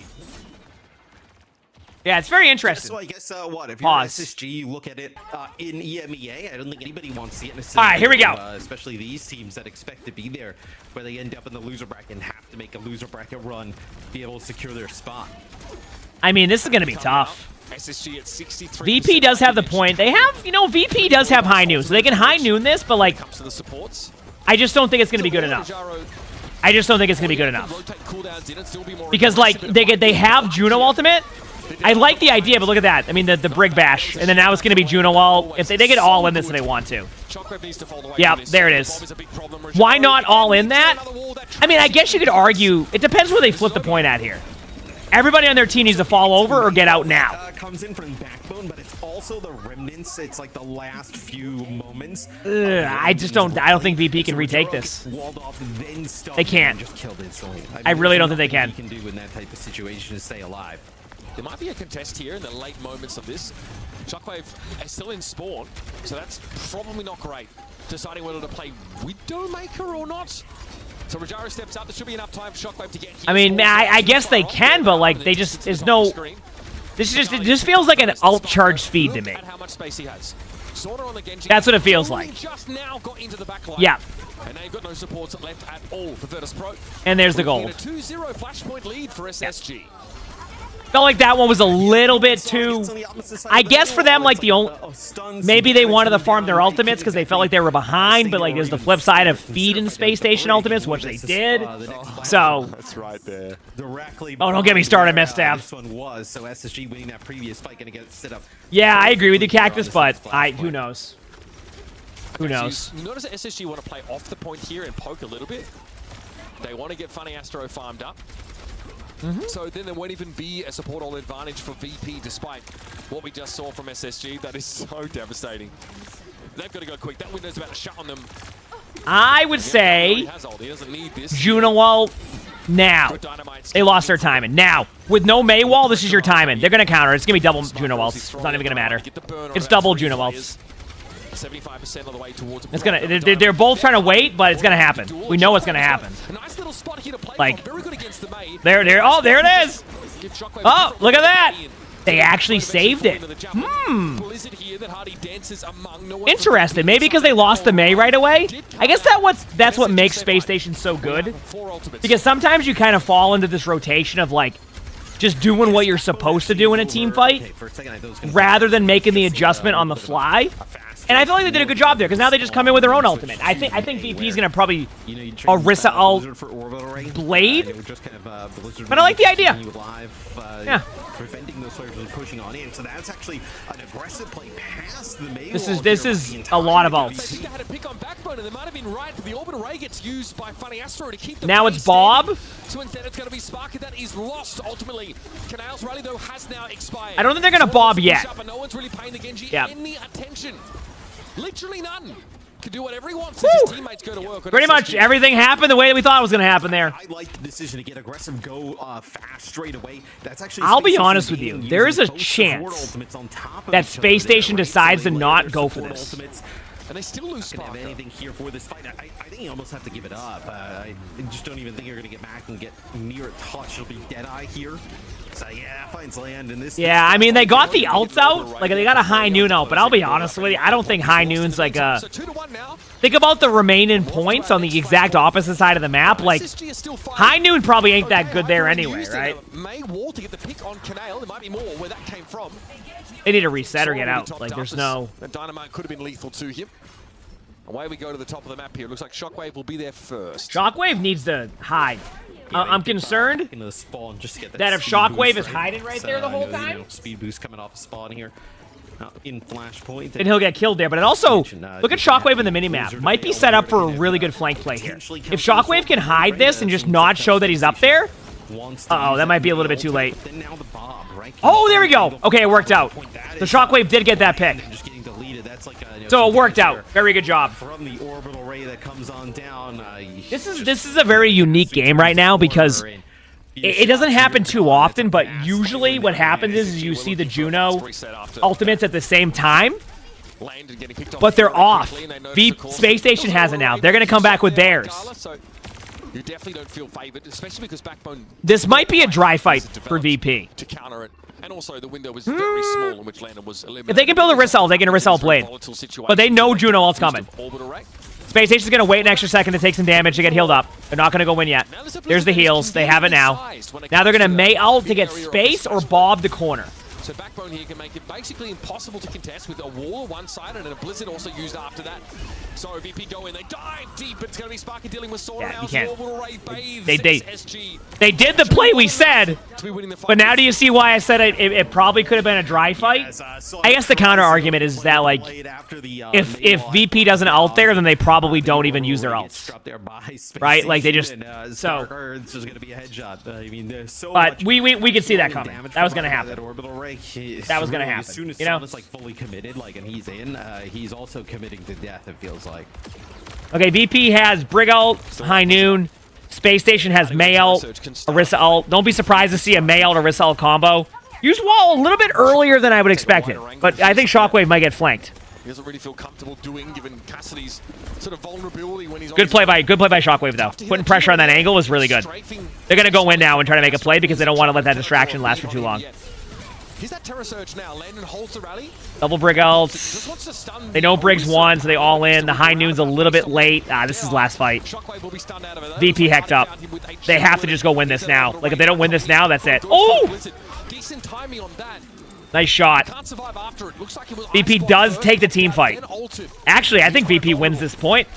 If they just get the kills here, they win the point. Yeah, especially now that they flipped it last second. Really, deterred VP all that much here with the orbital rate, right? They've been able that shot by Shockwave was like the game changer. Value out of that ultimate. Going to the last part here now. They may want to try and contest this. Uh-oh. Nope, not able to get there and get a touch, so it'll be... This is getting closer! Space Station does have Juno ultimate. Number 2. This is close. This is a good game. Let's go. Find yourself down 2-0 to SSG and have to reverse sweep. Just puts you in such a world of trouble. VP, though, feel like they've solidified here, Matt. After a shaky start to Suravasa, yep. Obviously the way that their first map went, I was... Blade, I would just wait it out. I would not try to blade this. I say just be comfortable with losing this team fight and know that you've now put yourself in a Juno ult advantage for this retake. That was gonna happen. That was gonna happen. You go for the Orisa ult play, see if you can catch somebody off guard, but they got Juno ultimate out now. Now VP does get a little bit of a slight ult advantage. Slight, because I think Bob is still a really good ult. Not perfect in this team comp because Orisa can displace and basically kill the Bob, but extremely impactful. High win rate fights. This one even stronger. This one even. Ooh, that Maywall might allow them to rotate points for free. They're gonna take that rotation. That thing was messed up. It's blade time in like 3 seconds. Placement ability of the Orisa Revolt. There it is. Solna with the blade, skirting by the wall, got into the backline, but whip shot away instantly. And now floats on that curved surface, so can't really get back in. And Bob is there with open arms, waiting. Already 52% on this flash. They're gonna Juno ult this. They know they can't sit here. There it is. They just know they can't win that without the Juno ultimate. They had to. They don't want to have to use it there, but like there's no way they can come back and expect to win. Yep. Yeah, Wall is going to isolate Rajaro. Gala tries to get in and help him with those pulsar torpedoes. The point will be flipped behind this fight, though. It's not flipped yet. They'll be staggered out, so this is free percentage for SSG. Oh, this is tough. That Maywall is so sick because it doesn't just split off Rajaro and Gala. It also kind of denies them anything they would have. I gotta be honest with you. Great job by VP to get it to where it's at, because that game would have been over if they didn't stay in the point that long. That was well played. VP's gonna come around the corner with High Noon. I mean, Space Station actually just made. That was interesting. They're gonna have to all in this with the result. They have an advantage. They're gonna give them the point, by the way. They're gonna try to keep the Mei on point, but they might force out an early ice block. Now they're gonna back them up. Respect the Deadeye. Terror Surge almost made that very hard for Space Station to do, but an orbital ray. There's the Juno ult. If they survive this, they have a chance, but I just don't see them surviving this. Will guarantee, confirm the kill on that Orisa, and now at 99% Space Station. Dance among the frosty fields. Damn. Good match, though. Suravasa is definitely going to be claimed here in this moment. Good match. Virtus Pro out of options, out of time, out of players. Nothing to work with, and they'll concede a second map to SSG. Yeah, I think in those situations, the problem they're running into is that, like, they're so reliant on this blade to get value, and like all that VP, it's like basically, in my opinion, SSG has more utility. So if you don't get any value out of the blades, right? If you get zero value out of the blades, then the Mei will just be a better pick. Running into, I think, over the entire Cassidy from Shockwave. Like I said, we weren't sure if Shockwave wanted to run Ashe. This kind of answers the question. We know they're not going to be on Doom, so yeah, pretty much the same comp on both sides. I get a little bit concerned about this because, once again, they're brawling into the Mei, and Sparker can just sit in the back as the Ashe, and I have seen Ashe do really well on this map, so I'm curious to see how it plays out. But VP likes this map, so we'll see. Mei out for SSG. Virtus Pro with that Genji and Cassidy. Max, you need to put on the esports team for that one. Unfortunately, they don't give us access to it, so. Chat's been saying if you open it up on another tab, you can still watch here and get access. That's what I've been hearing. But definitely verify to see that that's working. Can't even come close to right? emulating. I think playing Pharah, you definitely could give it a little bit of a harder time, right? Because I don't think Pharah would be good against what they're running on. The map wouldn't go as well. It can work, but I feel like this map gives too much space between the Ashe and the Pharah. Stave off the Genji pretty easily, I think. Sona, though, just probably fancies the mobility. Being able to put pressure on a Brig if she doesn't have those cooldowns. Up there goes Shockwave, though. Spark is able to find a pick. That is so huge for the Maycom. Now things get ugly. Yeah, chat might be able to give you a better idea how that stuff works, so. They're saying to put it at like 5% sound. There you go. Yeah, that works. For a little bit, you saw some of those missiles from the Juno flying over the top of the Mei wall, but it is just hold M1. It's the same. The problem is that if they're trying to brawl them, Space Station's comp is going to be better. It's just going to be better. You have a Mei. Like, the Mei can shut down the Genji well enough. You can't get, like, Mei is just better here. That's why I was concerned if, like, they can't run brawl. They're trying to run in their face, but it's going to go in favor of Space Station. Call me Boxman. Thanks for the feature prize. Thank you. Appreciate it. Thank you. Notice Sparker's positioning. Does not want to play the straightaway. Sticking to the high ground. There's no... I mean, I guess Sona can try and flank or maybe go over the top. Good breakout timing. I like that. Shockwave's a little bit on the angle, which is fine. There's the Mayo. Good job by VP disengaging this. I actually think VP's giving themselves an advantage. Looking for the right time to send it, and it might be now. Yep, Hardy was low and he's going to get him back into the fight. Who now will build a Terror Surge for that extra bit of Fortify. The blade, though, from so remember what we talked about. We need to see value with the blade because that's where it's going to be. I would call that value with blade. But Bob's pretty good, I will admit. Maybe not yet. That's a rough Bob. How is Sparker still alive here? How this should not be close. This should not be as close as it is. This is ridiculous. There you go. That was value with blade. They didn't die on Genji, basically got the kill on the person they got. That's what I'm talking about. If you're going to run Genji, you need to guarantee you win a team fight with it. So far, Backbone's Mail didn't get a kill. Virtus Pro's Genji blade led to a kill. That's not bad. That's what they need. If they're going to run the Genji, you need to get the value. And that's why it's going this way. So far, so good. Alright? Remember, value from a blade doesn't necessarily need to be a kill feed with 5 people. It can be as simple as getting a Brig to 20% HP and followed up by your teammates. That's simple. You can start to see some really large kill contribution there from the Genji. At what point do you just die to respawn with your team instead of fighting to stay alive? Depends. You're in pro play, they're communicating that. So, like, Funny Astro was probably saying to Sparker, I have you, you can stay there.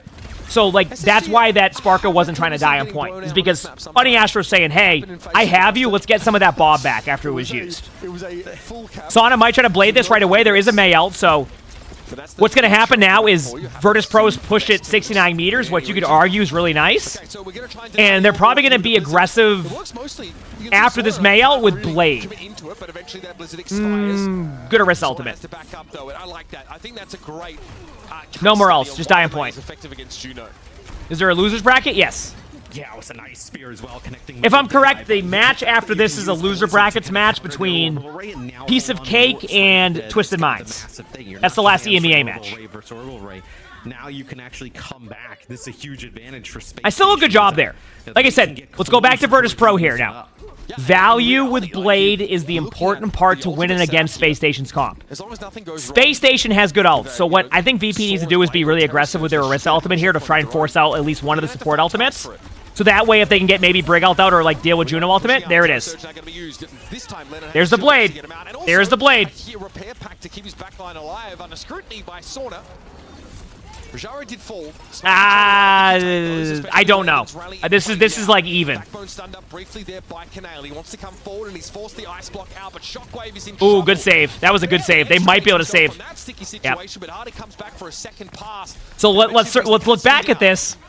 They didn't get the value from Blade. They lost the team fight, right? Because there wasn't enough. Basically, the Blade was nothing. Now they're at the corner again. They can slow play it a little bit. Good Orisa ultimate aggression by Space Station. I like that. Shockwave is close to out. Gala is really close out. They're going to back away to get Juno ultimate in time. They know that once again they have the Juno ult advantage. They want to try to engage them before this cart gets a checkpoint. There's a Juno ultimate. There's the high noon. They're all in this fight. Might see the Mei ult's there. But I think they're going to be able to trade on Mei, because Mei ice blocked. They know this. Yeah, there it is. So just to kind of give people an idea, the reason why you want to stop the checkpoint is the checkpoint gives you an instant spawn. So the longer that you can wait for the other team to get the checkpoint means that later in the game, when your spawns become even more important, that is still on the table. Right now, Space Station doesn't have that. Because the VP's already gotten the checkpoint, let's say Space Station loses this, they don't get an instant spawn just because they hit the checkpoint here. VP has that in their back pocket now. So that's why it's such an important part to stop that checkpoint from being capped. It only happens once during the match.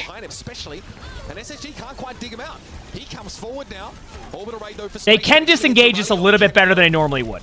They're going to be stuck in the corner, but they need to die in cart. They're going to. This will be a Space Station run over here with a rally for the next fight. Handy, given that Sauna's just developed. This is EU right now, EMEA. Well, the issue with SSG hasn't been winning these like early fights, right? It's like winning 2 in a row. Okay, VP is going to Blade to get Brig ult out. They're not going to let him get checkpoint. They're going to try to fight this. They will fight this before the checkpoint hits. They will not give it to him. You'll see. They will not give it to him. That's why they're javelin spinning right to the point. They will not give him this.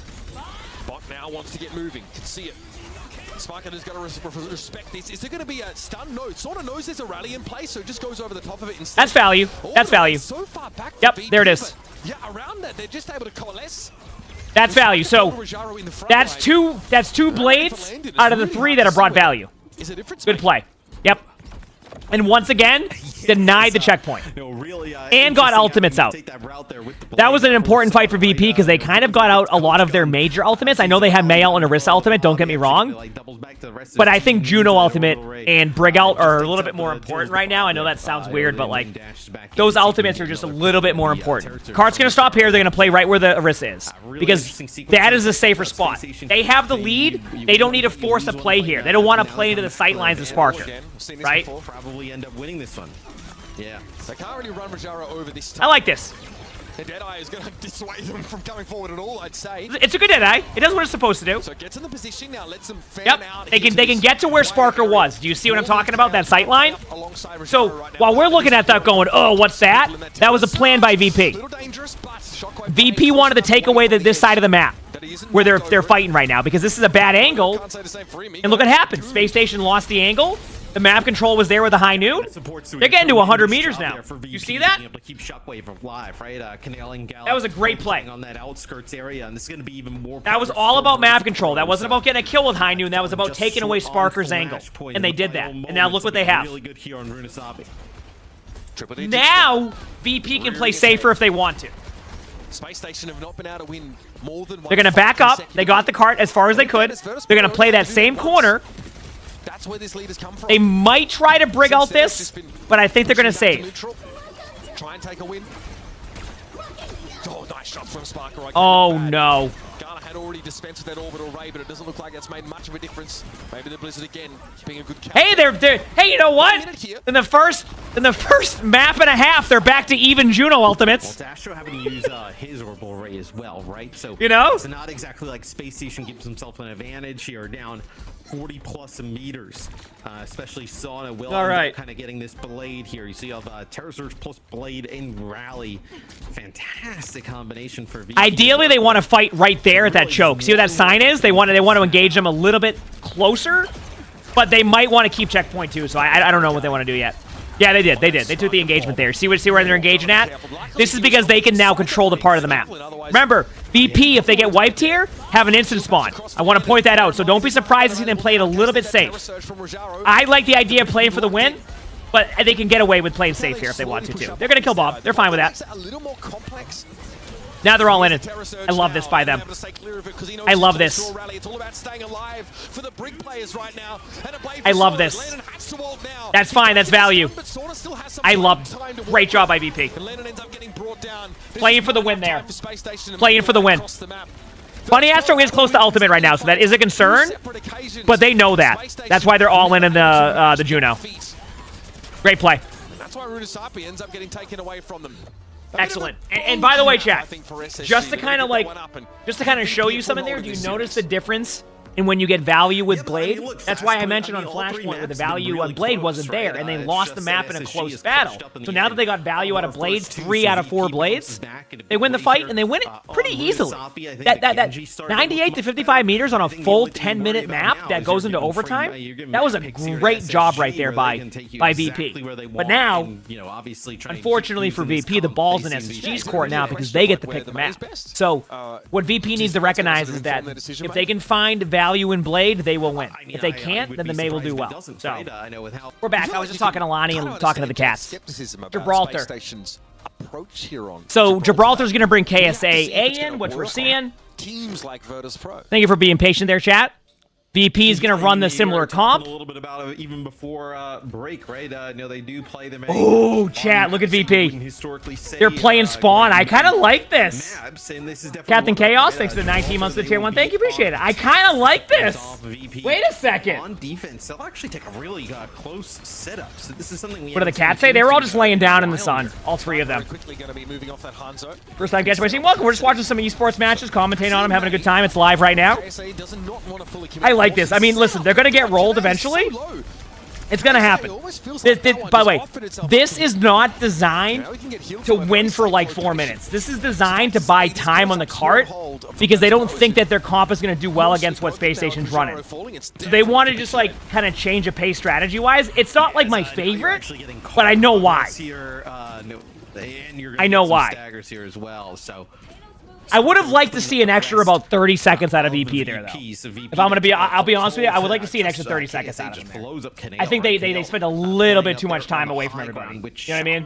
A little bit too much time. Line of sight to give him any type of healing, and the D.Va just so good in those 1v1 brawl type of scenarios. And of course, this is now where SSG can fall back into the server room here. Yep, server room is the side over there. Sauna with a huge pick, though. I mean, what else can you say? And they're going to DMAC D.Va, too. D.Va does have ult, but it doesn't look like it gets any value. Actually, that ended up being a wasted ult. They just win that. So, hey, you know what? It worked out, though. Good retake. I mean, they did exactly what they wanted to do. So, I'm not too upset with that one for them. Backbone gets a late kill on Sauna. Won't be too much of an issue. VP builds up their ult. Space Station builds up theirs. They actually end up getting an ultimate out, so pretty even battle so far. Obviously, they need to be ready to disengage the May ult, but I think, like, they might try to high noon them when they go for an engagement if they want to deny server control and then go from there. But they have taken their map control back. That was a huge boop that buys an extra like 3-4 seconds for them to wait. There they go. I'd settle for seeing it work against VP at this stage. But so far, it's KSA just trying to draw some players back over towards Juno ult's starting now. Like 3 seconds or so. Now this puts the D.Va in a bit of an maybe not. No one wants to take an engagement yet. D.Va's really low. Actually, Space Station's having difficulty sticking together. They're all over the place right now. VP's liking what they're seeing. They have Blade now. They have Blade Juno ultimate. Down here in the tunnel, they like to do it in the server room as well. On offense. Yeah, I mean, I guess VP's going, hey, you're not going to do anything. We're not going to really force anything yet until you're ready to hit a button. They finally went for it. There it is. I love that by them.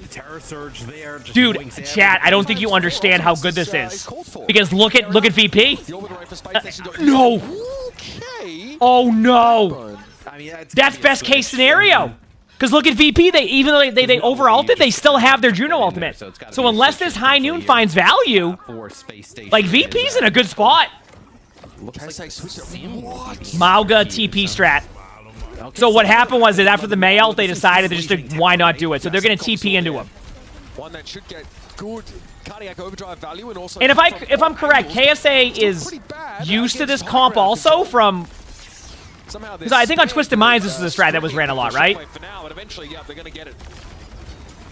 There's the cardiac overdrive. They're using it. They're going to all in the Mauga, though, because once that happens, Mauga's dead. Good TP. They TP'd out. But they might... Oh, no! Sauna got a little bit too aggro there. Cardiac overdrive is so OP! Oh, no! When they push the card! Oh, they panicked it! Oh, no! Space Station now with their numbers advantage. Backbone starting to laser Rajaro down, but doesn't have much protection. Once they had the kill, they needed to just chill for a second. They were like bloodthirsty at that point. They turned into like vampires. They're like, we must get them! And then they were like, oh, wait a second. SSG were quite low for a while there. That's what I'm saying. So like the Mauga makes sense in this situation. Capitalize on it, and some nifty. Still a good first point by Virtus Pro and a good turnaround by Space Station. So displacement everywhere. It just doesn't really matter when the Mog is in there using that cardiac overdrive. If there's any hero that benefits from gaining healing as a proportion of their damage dealt, it's probably Symmetra. When Pause. she's charged up, all right, until you add Symmetra into the mix, and let's all head of a back sudden on. You don't have a choice. You need to stand your ground against this Mauga. Look, Juno's been left behind here, and Sauna knows full well where to find Good play by Sauna. I mean, honestly, VP needed that. They needed a team fight like that just to stop them. Because getting snowballed here, especially with VP's ultimates, this was extremely important. Because look at VP's ults. That was off a one-team fight. Make it out with his life here, so going to provide some decent healing to. So, immunity on that one. If you're looking for the OWCS drop specifically, put on the esports stream also. All right. Land and build up towards that rally, but a lot of ultimates here for SSG. Unfortunately, they don't give us those. The sim wall probably not as powerful here. You know, it is still really impactful all the time. But good sim wall. They might TP off of this. They're gonna back up for now, though. They're gonna play chill. Yeah, I mean, honestly, that ended up working out. Very nicely placed. Yeah, that was a good job by VP, though. I think VP played that really well. They're gonna wait a second here. They're gonna use Brig ult to try and survive as long as possible. They're gonna counter Juno ult in 3, 2, 1. There it is. High noon from Sparker, which was a really good flank. Although there's a chance they end up losing this. I think this ends up being a really good ult situation for VP. That was well timed. Because like sometimes ult in second is good if it's a Juno ultimate. Because Gala flanked, used the ult in, made it really well played. Super Murloc, thanks for the 57 months with the tier 1. Thank you. Appreciate it, Super Murloc. Appreciate it. HP the entire time. Thank you. I mean, there's no way you can actually like. It looks almost impossible. Now they have Blade. I mean, Space Station only has. If I'm VP, I don't even give them time here. But that is a nasty combination. They did that TP as a fake out in case that they pops Blade. So you TP up there if you expect them to have an ultimate, and maybe they overreact. VP did a good job not being like, nah, I'm good. I ain't doing that. Get ready. They do have ult. They flipped. This is weird. I think Sauna needs to play this a little bit smarter for a second. Yeah, Sauna got that. Good idea by Sauna. Free kill on Sim, maybe. Yep. Good job. Go up on high, stay away from everything else. Looking at the ults here. Good target focus on Sparker. They go to the point. They're on Brig Lucio now. Yeah, this looks like it's going to be a defensive hold here. Woo! Looks like my Genji. Once again, value from Genji is happening now, and it's showing in VP's gameplay. You see what I'm saying? That's really good. That is really good right there. Breaking the kind of bunker style that SSG's probably going to play on defense here with that man. Yeah, I'm putting SSG on Sassy Watch after that round. Anyway, heads it up for 1 second. What a great job by VP. I'll be honest with you. When SSG switched over to the other comp, and then they started to win it, and then also build up their ultimates, I was like, uh-oh, this is not good for VP because they can get snowballed easily. VP gets a pick. Sauna makes a really good play on the Juno. They go back in, they rotate, they survive the ultimate, and then boom. Just a great job by VP that happened. That was very, very well played. Like, very well played by VP. So hopefully we have a good attack now, because that was very well. And then we see the switch over to the Mauga comp, which looks fairly good. Good. Congratulations. Hopefully that's from Plat, not Masters. But you don't have to play on Li Jiang from these oppressive angles trying to push the cart through the shuttle phase. So neither of those comps looked really compelling against a very standard look from VP. Right. Is Orisa being played because she's a wall? She doesn't require much help from the support. Survivability. There's a lot of damage in Overwatch, especially with Juno now. You need a tank that has that survivability. That's why you're seeing that. Now, you're seeing a little bit of... Like, for example, right now you're seeing the D.Va versus D.Va, which makes sense on first point because Orisa loses value on this part of the map. So, like, D.Va makes sense. Like, you go D.Va in this situation because of that. I don't really Yeah. I feel like Backbone is hugely advantaged in that sort of matchup. Like D.Va can avoid and just space out from the Reaper. Maybe SSG are just hoping that VP try and push into them. Like if the Reaper plays forward on the bridge here, or just on the other side of the doorway, like where he is right now, you can just take him by surprise and like blow up an individual hero. But when you TP across like this, you see the Reaper a mile off. Well, the sim TP here is just to take high ground, by the way, chat. That's what they're doing. Now we'll see if they it's just so that they can't set up there. Here, SSG. I mean, Reaper's another I was wrong about they ended up going Orisa, so maybe they had a strategy with the TP they wanted to do. So. Backbone gets right up in Rajaro's face, puts down some damage. Well, I think that's half the issue now. VP with an Orisa comp. Reaper's interesting here. They have to push in here. So eventually they get a Wraith walk out of Backbone at least. By the way, I don't know if you're seeing this, but Sauna's gotten so much card time that they're going to have to isolate back down now. So Sauna just made this one team fight. Ponderous progress here for Virtus.pro, but they do have this room controlled. Space Station started to realize it too. They're like, dude, we're giving up way too much space. Hey, Orisa's cooldowns are very good for that. Yeah, I mean, they're doing that now, right? They get the speed ring. Oh, what a Hinda. It made him use Fade. That corner is trying to connect with So they're gonna go for server control. They're not gonna worry about Sparker with a huge pick. They're gonna stay top left now. They're not gonna back up. They're gonna stay up here. They're gonna try to play around corners like they expect the team to overreact. We'll see. Again, Backbone really just sort of getting in, getting out, maybe forcing a defensive cooldown or two. Being a little bit of a nuisance. That card, though, getting it out of the underpass seems pretty scary against the Reaper, who can effortlessly drop in behind you. And Virtus.pro don't have a Tracer to like safely contest this. They need to have like some commitment to the low ground in order to make progress. Huge pick on the Reaper. And they double ulted here? I think this goes in favor of VP. Yeah. This is an opportunity here. Good job by Space Station dying on cart. It definitely is another retake here.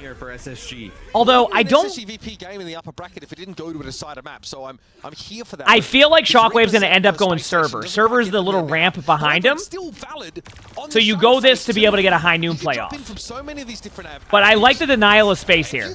I think there it is. I mean that's perfect. I mean that is. Oh, that was a good high noon too. They got him low. Good job by VP not to give them any space there. So it ended up being one team fight. Remember earlier when I said Sauna pushed the card far enough? Yeah, Rajaro gonna have to use actually KSA using a self-destruct there, gets DMAC'd, but ended up being really good for them because they ended up being one team fight. So we were right in that. So SSG push out into the spawn area, right? I know the ship has not made it on through, so the door's not closed just yet. It looks like it's gonna be VP trying to take high ground here. Sauna on the cart. Trying to get it through Orisa ult Blade. This is a difficult call on what they're going to do. I think they just need to, like, take away their high grounds again. Like, take back their high ground. That's best case scenario. The rally's below. They won't even get any value out of it. Outside of just a little bit of extra over shields, but armor. Yeah, that's fine. Just wait it out. Doors aren't even open yet now, so you can just chill. Okay, now go for the Brig again. Take Brig off that high ground. Benefited from the rally as you see where the team of Brig's going. Ooh, what a Hinda! Hindrance as soon as Backbone gets on in. Orbital Ray as well. He's deleted. That's just a team fight win. I don't know if you can ever get me on board with that there.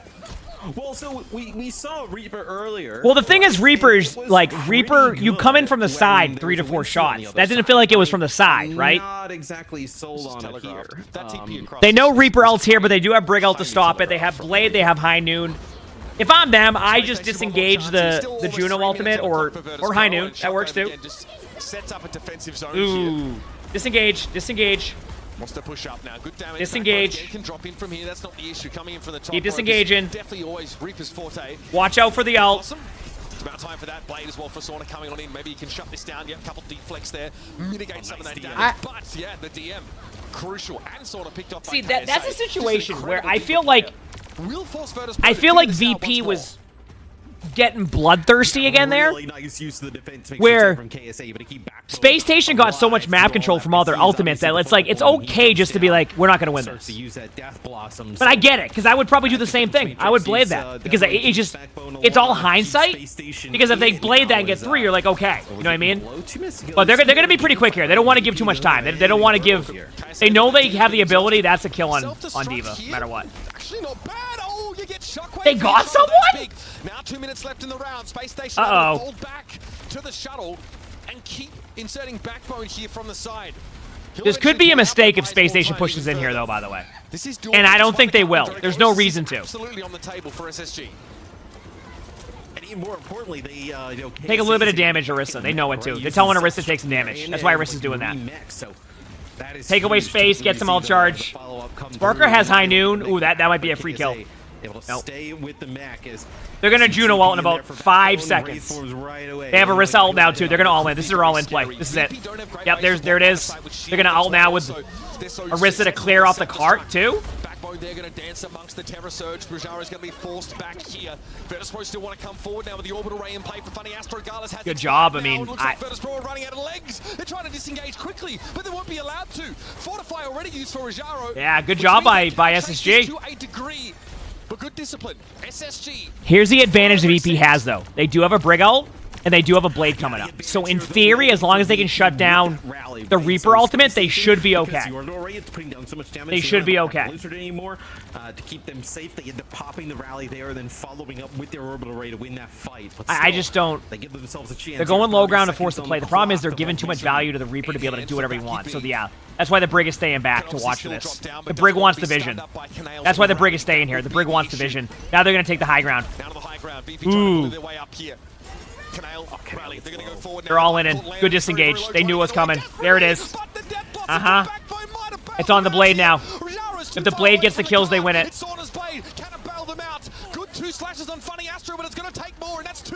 I mean, you gotta give credit where credit's due. That should have been VP's map. SSG played it perfectly. And you knew the Reaper ult was coming, which is why it was surprising that they... Like, the Reaper ult, in theory, shouldn't get the value it got there. But Backbone just waited and waited and waited. So, damn. Yeah, we were, what a match, though. I mean, that was a great match, but for SSG to be able to hold that for 4+ minutes, at that point, SSG just deserves to win that. Great match. I mean, I think with VP, it goes back to what we watched with, like, Piece of Cake. Very, very close. And what I mean by very close is, like, they're like an ult away, a different strategy away from literally winning those games, right? So it's like, take that as, like, as a positive and go in. Not a layup here for Twisted Minds at all. Stretch, and they struggled with this team in groups, Matt. I think that's the most important part. Okay, Piece of Cake is running the Diva Pharah comp. Twisted Minds is running the Pharah comp. Remember how I said these teams like to play similar? That's what I was saying. That's why I'm curious to see how it goes. The only difference here is one team's running on a Brig, one team's running Juno Brig, and then you have a Tracer versus Ashe. So that, like someone said, the same core, but different styles. So we'll see. Good flank here by Piece of Cake. They actually got a good positioning going here. That Brig might die. No. Well, we also saw the other day that Quartz really wants to play the Ashe, right? Play the Cassidy some, but damn. Hey, the Ashe got a kill. A little bit of an easier target going after the Ashe, but it's gonna is the super light good for small hands? Oh, I barely can palm a golf ball. Yeah, I have small hands. You're good. Yeah, you're good. If he needs to take this game over and get it done himself, he probably will do that. Quartz will also pick up Widowmaker on quite a few of these maps, right? When there's those like even longer sight lines, he's not afraid to take that pick. So far, Twisted Minds without a Juno in their composition, having no issues here. Great picks by Quartz, who's headlined this game already. Yeah, I mean, good start. I mean, that was looking pretty good for Piece of Cake. They actually got him kind of where you want them to do, and then Quartz just hit good shots. And that's all it takes, right? What's that song? One shot is all it takes. The possibilities, like that's so good on the hit scan. Now, if he has the space and Exodial doesn't put pressure on him, all right, what do we got here? They're trying to take away the map control from them. The thing is, I was gonna say Tracer's dead. Yeah, that's a sleep on. No! Just wait an extra second. I do the same thing, but no!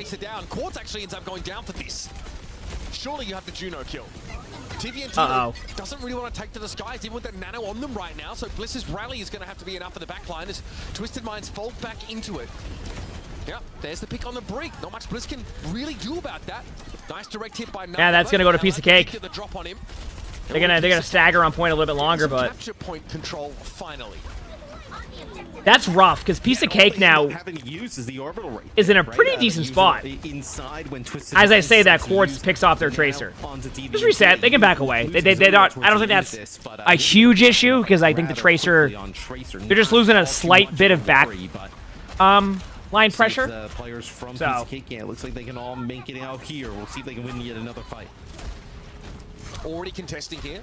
Halfway there. Good to buy an 8 there. Made it a little bit hard for Piece of Cake to play in the neutral. Probably engage with Bob. Yep, there it is. Here's the Bob to play in that corner. D.Va has ult, so don't worry about D.Va's HP there. Oh, what a stick! Yep, not much Quartz can do about that. Oh, they do kill the D.Va. Uh-oh. Uh-oh. Piece of Cake might have hecked up here because they lost too many people when they pop these ults. They can delay the point a little bit longer, but I don't think it's going to be for much longer. Yep. Bit by bit.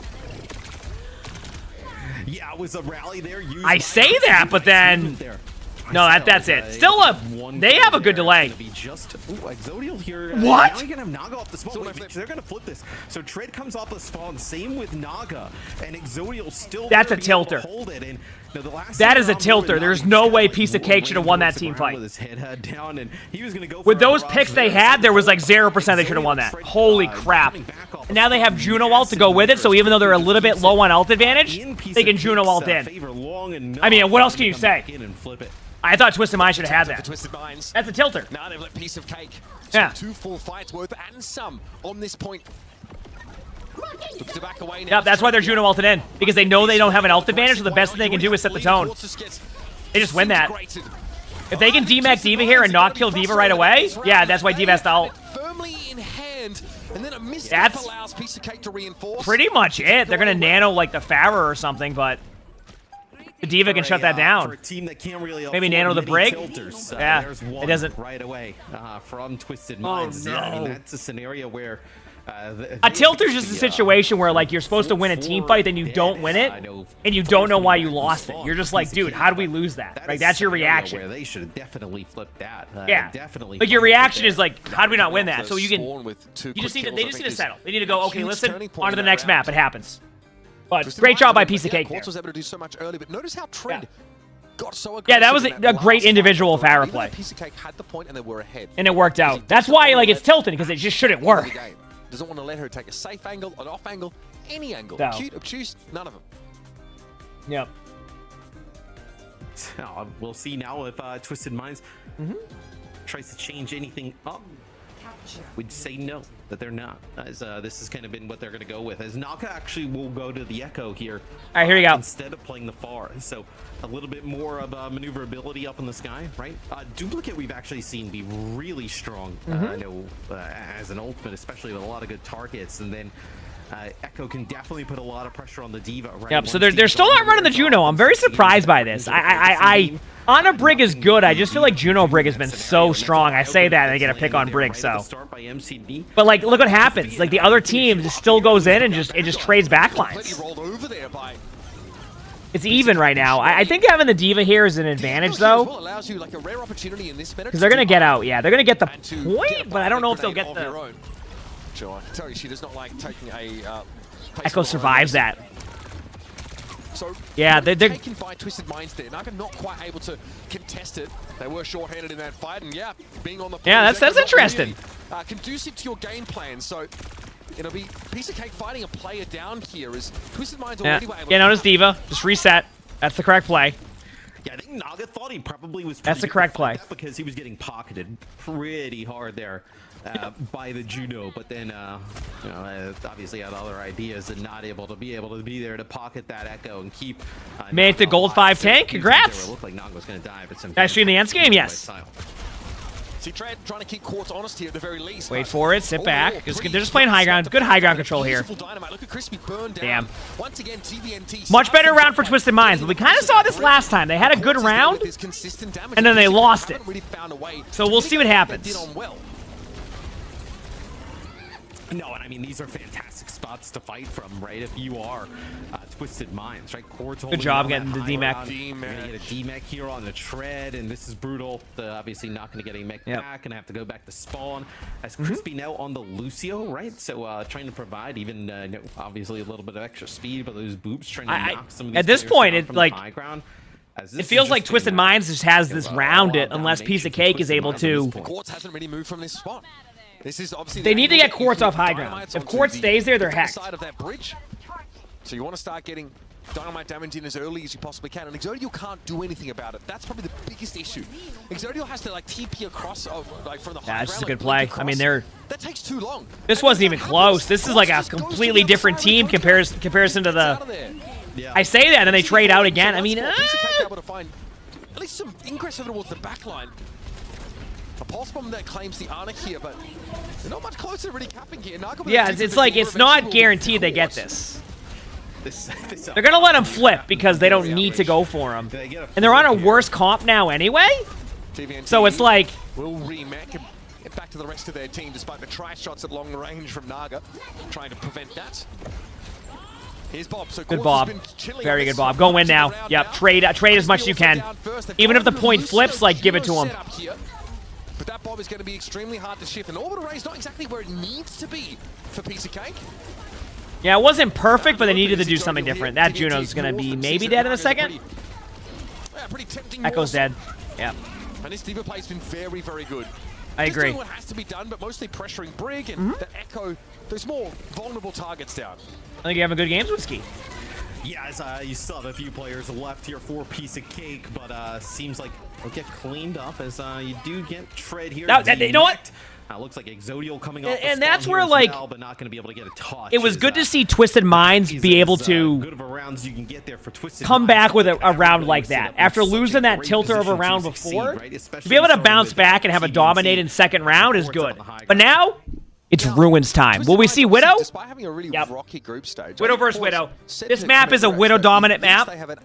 Sometimes in pro play, both teams won't run Widow because they just go heavy dive on each other.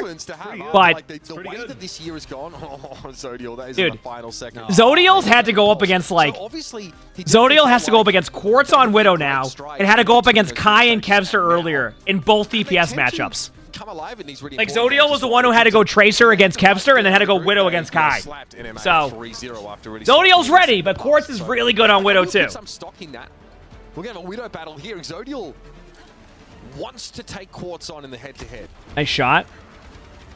Oh, puts a shot in the lab to there. Almost kills him. Smart play. So what Zodial did there was shot to the right to take away that angle and knew the Widow would be ready to shoot him there. Between these two is Zodial takes a shot there from Quartz right off the rip. Quartz there as well. Yeah, I mean, Zodial can't be healed there, so he's just out of the team fight for a second. Isn't really sure where Zodial is right now because they were hiding away. Oh, he would have just got the glimpse.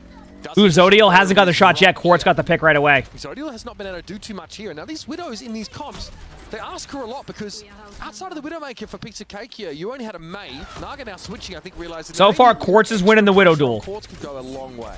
Oh, nice Javelin.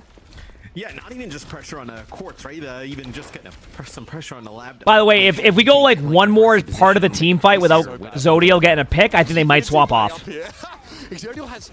virtually no sightline to play from now. He can't play nice shot again. Here because he can get Javelin. Getting the shots, but can't get the kills.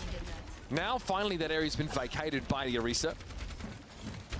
Zodial can resume the search for Quartz, who's been... Yeah, it's mind games between the Widows. You just gotta hide for a while and then wait. 40% and counting for it's like a test of patience, you know? I love what I saw from them on Lighthouse in that second part of the round. They looked basically in disarray for the entirety of it. Yeah, he knows where Quartz is now. Was a jump shot there. Zodial, lucky for him, it was just a shot to the bottom. They're gonna dive Widow soon. They're going for it. Yep. They had enough. Because he can just look over the they had enough. I mean, that was the correct play. You have to ult in the air in a second here. Trying to put pressure on that Widow to be in for sight and Tread is dangerously low. You need to be able to get the Widow here. I'm sorry. No. Brutal. Great response. Good peel. Yep. Essentially on a solo mission by necessity because Naga is probably trying to contest. Give you an idea. Zodial is at 97% on yeah. So Quartz really the most privileged player on the map. Go to the reset.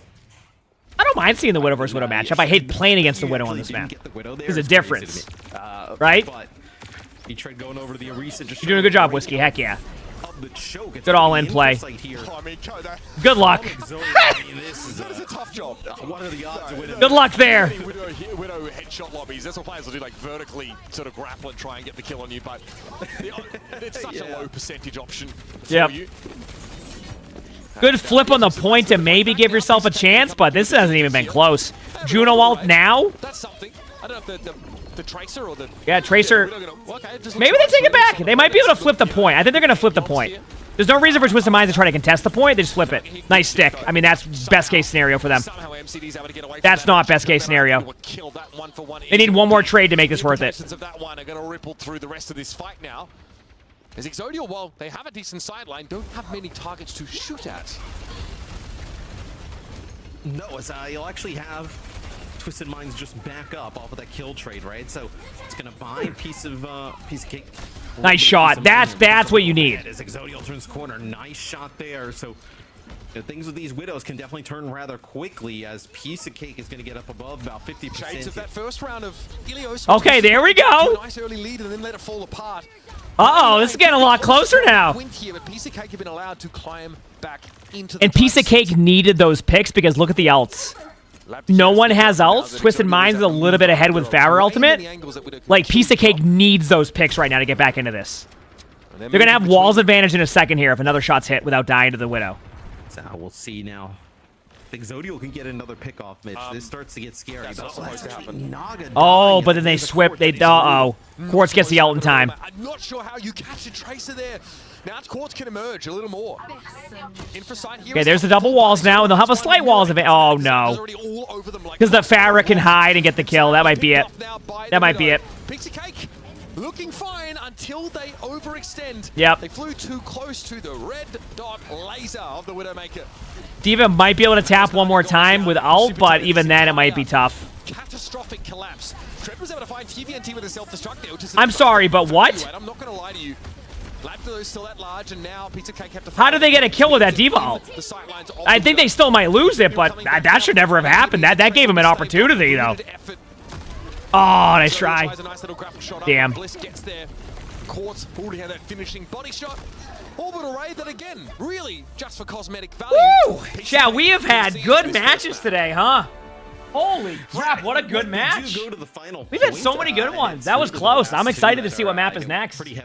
I don't know what's being practiced. Like, I imagine teams are trying to practice Clash, so there's an opportunity there. But if the teams aren't scrimming each other, then they don't really know where the teams are at Clash-wise. There isn't enough data so far on the teams. Because, like, at a certain point, if Clash was being played more, teams would have, okay, they'll know that, like, oh, Twisted Minds might lose every Clash map, but they can do that. But if they don't know that, and they're not... You know what I mean? That's the problem. It would have to be a pure comfort pick, yes. So Piece of Cake is running that speed boost comp with Venture we saw earlier on Li Jiang. This comp is an all-in comp, by the way. There's no taking spam. Juno healing's pretty good. Yeah, wasn't even close. Wasn't gonna work. Barra spam. Piece of Cake might swap off right away on that. Okay. Well, yeah. Brig time. What do you think about the? I mean, the not yet. They went Genji instead. We'll see. They might go Brig. They might stay Lucio. Now switching over to Genji, so even more of an Brig approach. I think okay, never mind. Better than having the it's an all-in comp. There's not enough heal on the sustain everything, so they just all in.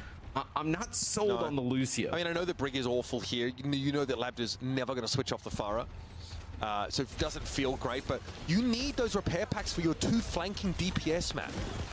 And the rally is just busted. The Lucio, okay, so like a lot of these, the reason why you run the Lucio is to go all in with all your speed and AoE heals. That's it. It's not a comp that's designed to sustain long team fights. It's literally designed around just all in it. And that's why the team fights have been so quick. Do you notice how it's been like immediate? I mean, that's the idea. They will switch off though. It's not working. This is their strategy for this map. It's not working so far. They will swap off at some point unless something changes. They don't even have ults. Kind of counters this. You're trying to pick this map. They're now guessing where the next point is. They're playing. Let's hope it's over here. Watch it be the other way. Right? They just continue. Watch it be the other way. Watch it be directly behind him. Roster, really. No. Okay. They have twice the speed to be able to close the gap. Oh no. They had to take a 50-50 guess on what side, exact opposite side. Yep. It's literally a coin flip. You don't know. It's a coin flip. Okay. I'm great that they have a lot of They'll get there in time. It's just funny. That's very important. it means that you hit the, well, you hit now the they brick have wall less speed twice as because quickly. Crispy's, So. By the way, look at that. They decided switched up their to comp, by change the way, if you didn't for your notice. service. Yeah, that's what I was saying. Okay, so yeah, those repair packs for Naga, I think are going to go a long way. Should help Naga do a little bit more of what he's directed to do, which is get into that back line, disrupt, pull people out of position. But The problem with the comp that Piece of Cake started with is that if you do not win on it, you don't have a good fallback. You have to make swaps. You can't just stay on it. You have to make swaps. So you give up ult advantage, which is why Twisted Minds has only had to use one ultimate, and Piece of Cake is still trying to earn their first ultimate of this game. Unless I missed it, this will be their first ult, correct? Maybe there was a Juno ult I missed, but I think this might be their first ult. In general. I might have missed one ultimate. Look at the rally difference for Blitz, of course. Okay, now they have a result. That's a big reason for that. So, good blade though. As we saw earlier when we were watching VP, if you're gonna run Genji, you need to get value with blade in some form. Doesn't need to be a bunch of kills. That was value. So 1 for 1 on value with blade. So that was good. And honestly, Twisted Minds hecked up. Look at their ults. The biggest kill there is the first one, actually. It's look at their ults. rid of Bliss when the rally is about to go on. So, they used almost everything and got destroyed. Would have had that big advantage we were talking Piece of Cake brought it back. Because that takes both support ultimates off. Look at that. Piece of Cake brought it back. Puts them in play here for Piece of Cake.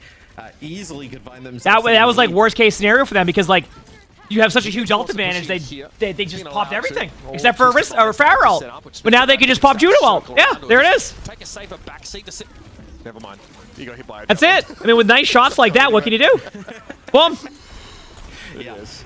And now, next team fight, they have High Noon to delay them, and a Brig ult if they need to. Brutal. If they get these kills, I wouldn't doubt it if Twisted Minds just takes the odds of going elsewhere. I'd get out of there. I'd get out of there. One issue Piece of Cake runs into is they give up free kills. Just back away.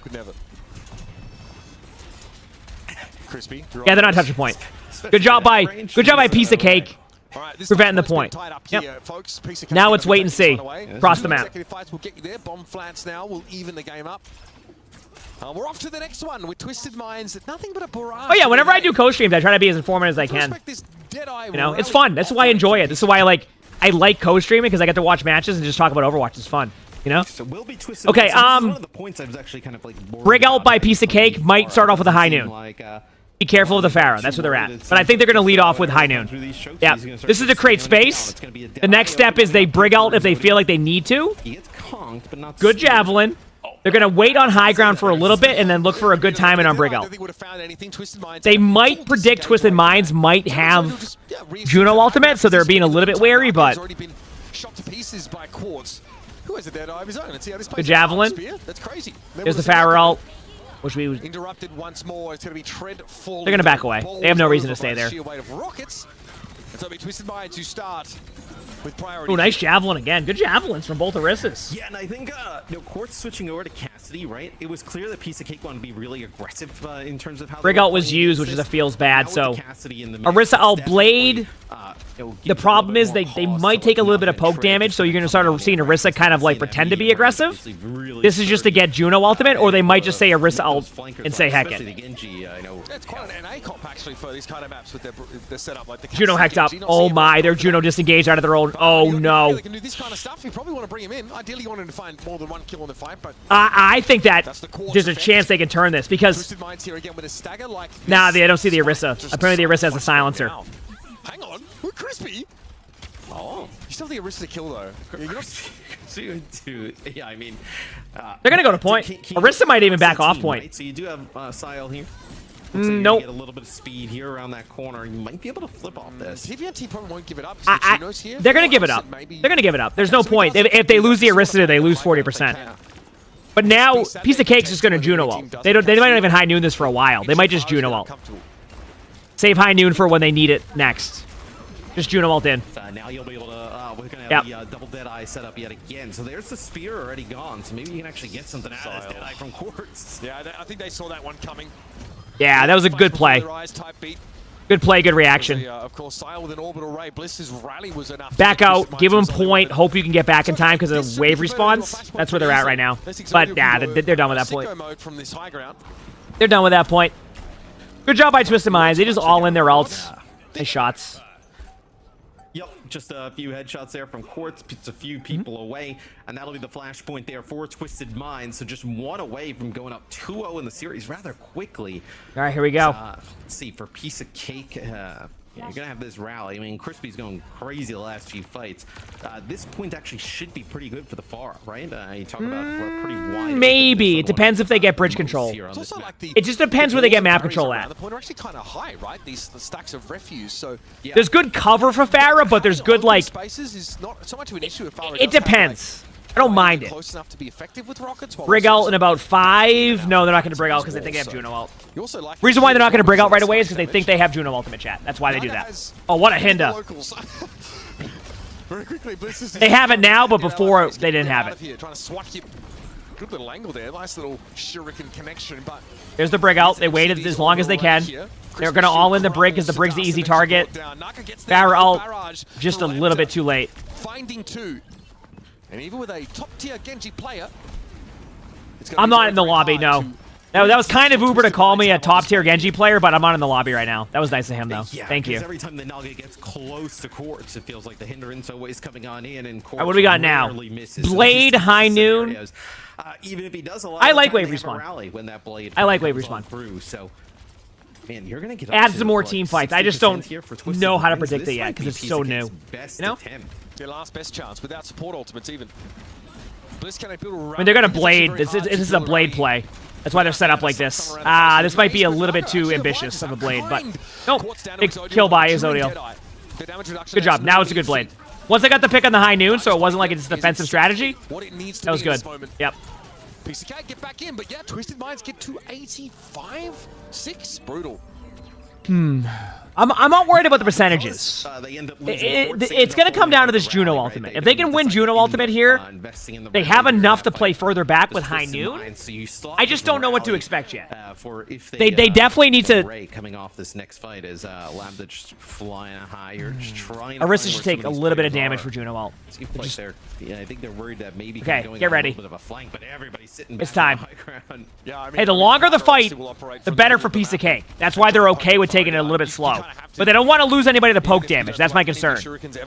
They could High Noon this early to save Juno ult, but they're going to run into the issue of Twisted Minds getting both Juno and Brig out. Yeah, they're building Juno out. That's what Piece of Cake is recognizing, by the way. They're recognizing they're trying to build Juno ultimates, so they're trying to push them back to get it to one team fight. Now it's one team fight. So they get past that first hurdle.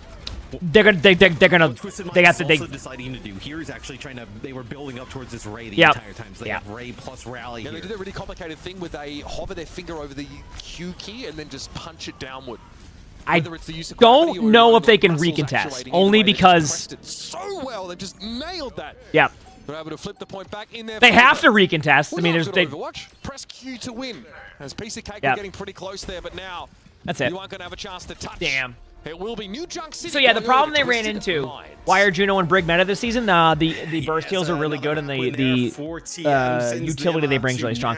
What ended up happening there was, there needed to be a time in where we know what Twisted Mind's going to do at this point. It's actually brilliantly played, because if you're Piece of Cake, right? Let's say you're the team who's at an ult disadvantage. You're going, okay, we need to buy time, right? They don't want to waste an ultimate, because if they run in with their ultimates, then Twisted Minds goes, oh, you just use all your ultimates. So you run into this issue where you want to slow down the team fight to build up your ult, but Twisted Minds is going, please do that, because while you're playing it slow on us, we don't have Juno ultimates. So are you going to Juno ult us first and win the time in, or are you just going to sit there and wait to get the point to one team fight? Now, game theory says get it to last team fight, but what do you do when they have Brig ult, Juno ultimate, and Arista ultimate all at the same time?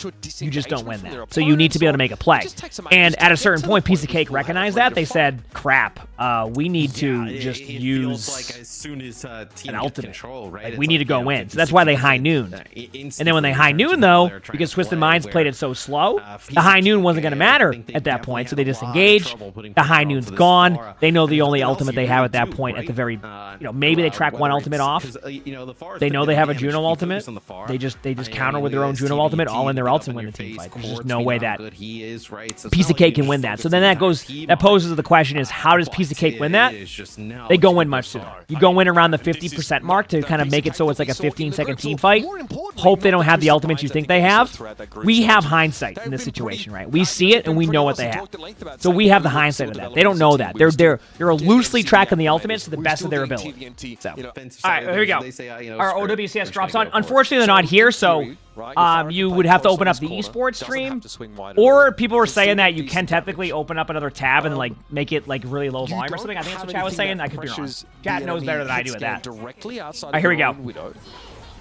So that can be a little bit difficult here. I gotta look at something here very quickly, chat. May for Piece of Cake, and they might have had a catch here. TVNT under some pressure, but the Bionade wasn't even enough to bail them out. Bliss is taken down. Yeah, it's... Bliss ends up getting caught there by that May wall, completely caught off guard. The speed there from Piece of Cake, really nice getting around that corner. So now even some nice long-range shots here from Naga. All right, we're doing it the SSG way, apparently. Mostly, at least. Quartz, yeah, takes another icicle from the May, has to back out because obviously Ana doesn't have the mobility to come to you. You need to go to her. All right, we're back. Sorry. I'm looking at something. Okay, let's focus up here and I'll look at that after. Okay, here we go. So in this type of team comp, once again, I think like what Piece of Cake has here with the May, you can also play this like style where you end up holding the cart in the middle. They didn't end up doing it. Oh wait, because they're on. Yeah, they're on attack. That would make sense. Sorry, I'm trying to. I might have a sponsored stream tomorrow, so I was planning that out. All right. You see Exodial getting in there with Tread. Tread makes it up to the high ground, takes out Quartz here. Is that worth it? TBNT does not have a. They're gonna get a nano here onto the far here, trying to go for as well. That's frustrating. Looking at the Juno only right now. Silas able to strafe a lot of those shots. Lapta has to go into that Blizzard just as it expires, so he won't be. How is this still close on the point? Wow. Still in spawn what? Right now, I don't know who's gonna win this. I actually think this might go to. Pulse bomb. Labda has to respect this to some degree. Quickly gets out of LOS and back onto the card here. 3v2. Oh my! What? Yes, Naga's going to switch over to the Genji here to come back, and Quartz already over to Tracer. So I just got to see one thing. A lot of swaps here. Got to confirm some flats. Is, Quartz knows the Genji lurking in the server room here. Genji Tracer. A cart so close. Okay, here we go. As well. Yeah, that was a really good job by Twisted Minds. I got to give credit to Twisted Minds because we've seen some performances recently where you feel like they're not playing to like the level that you expect out of them. But even though like they lose this team fight just due to a bunch of ultimates, they definitely are doing. Wait a second. Quartz? Okay, they did get the kill, but Quartz made that close again. Holy crap! Wow. Yeah, the Farah movement's really good. Yeah, I mean, maybe if you get back in the mech, you got a shot there. Is Quartz will go over to Cassidy now with. I gotta just look at one thing, coming in here from Piece of Cake. So you will still play the Farah here, getting on top of the ship. Should be a better position to play from if you're Lambda and Twisted Minds. This is very important for Piece of Cake not to get snowballed here. Or not Piece of Cake. It's for Twisted Minds, excuse me. Because this is easy to snowball. It's like really easy to snowball on second point. Beautiful. Yeah, Naga caught there you go. That was important. Nice shots. What? I thought not hit. That shot looked like I should have hit, right? TVNT hoping to find them here. Instead, it was Exodial forced to try and blink away. Quartz was able to follow up. And with this comp, Twisted Minds now can start to really stake their claim to this shuttle. Yeah, you know, even now, right, being able to get control of this is going to make it a little bit easier, right, for Labda to play this type of style. As Tread will have to go back to the spawn, switch heroes, get a new mech back. So because you have control over this high ground now, right? Cool. You're not playing out in the open. It's not like Piece of Cake playing on the shuttle, just moving the cart.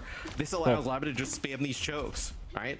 Yeah, didn't it look like that shot should have hit? That's what I thought. That's what it felt like. It was a no reg, right? Okay, so what they're gonna do is I'll now focus back up. Sorry about that.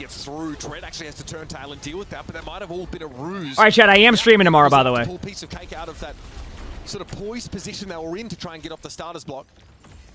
That's Tread's dilemma. Has to worry a lot about going forward and starting things up, and also responding to what TVNT does.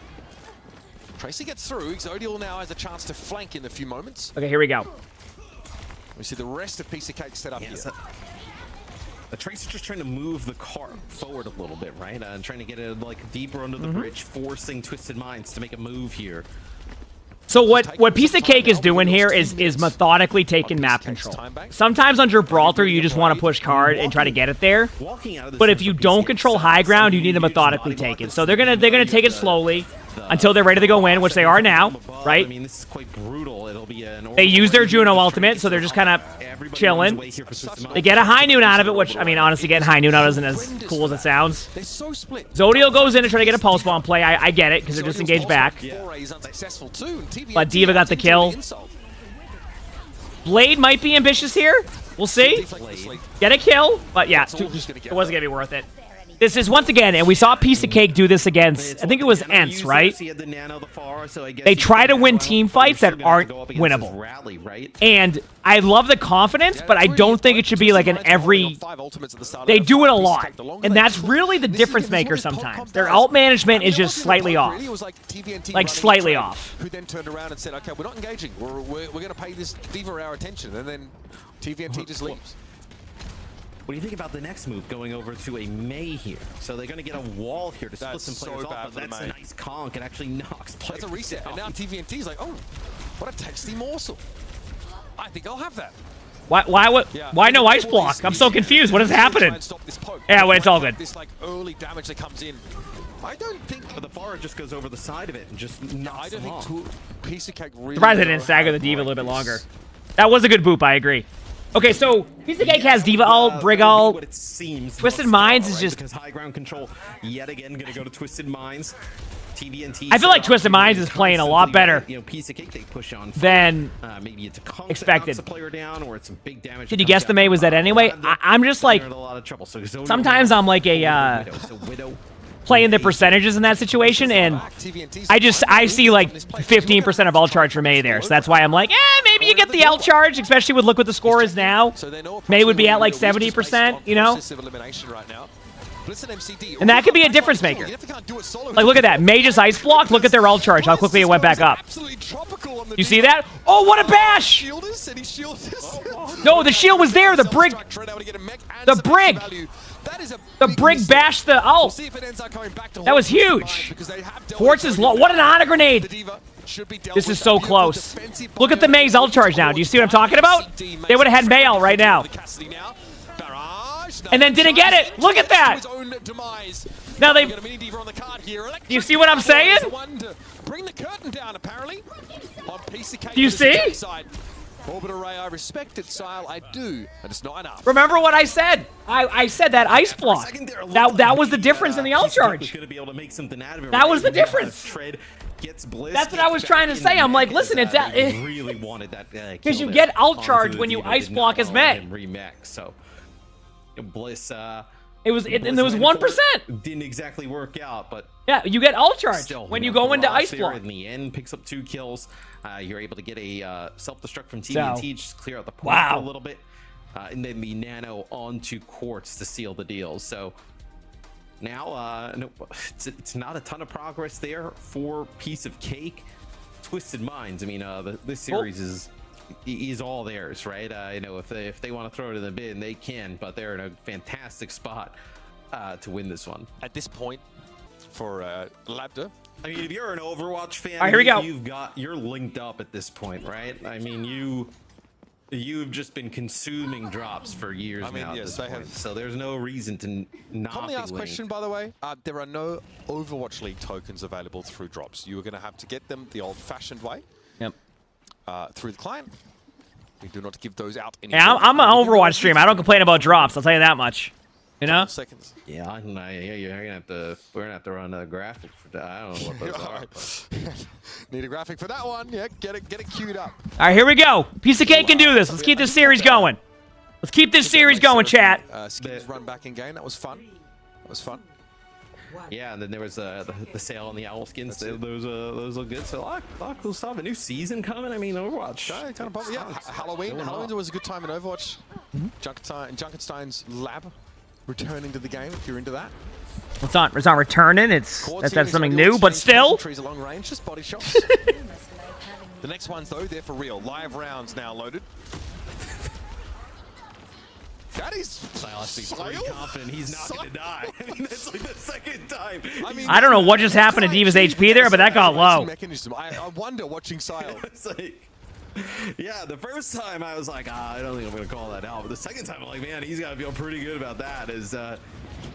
Well, Labda gets the kill on the far end. Nice shot. And Damn. dealt with from on high. I mean, the good news for Piece of Cake is that, like, they technically, there wasn't much card time during that.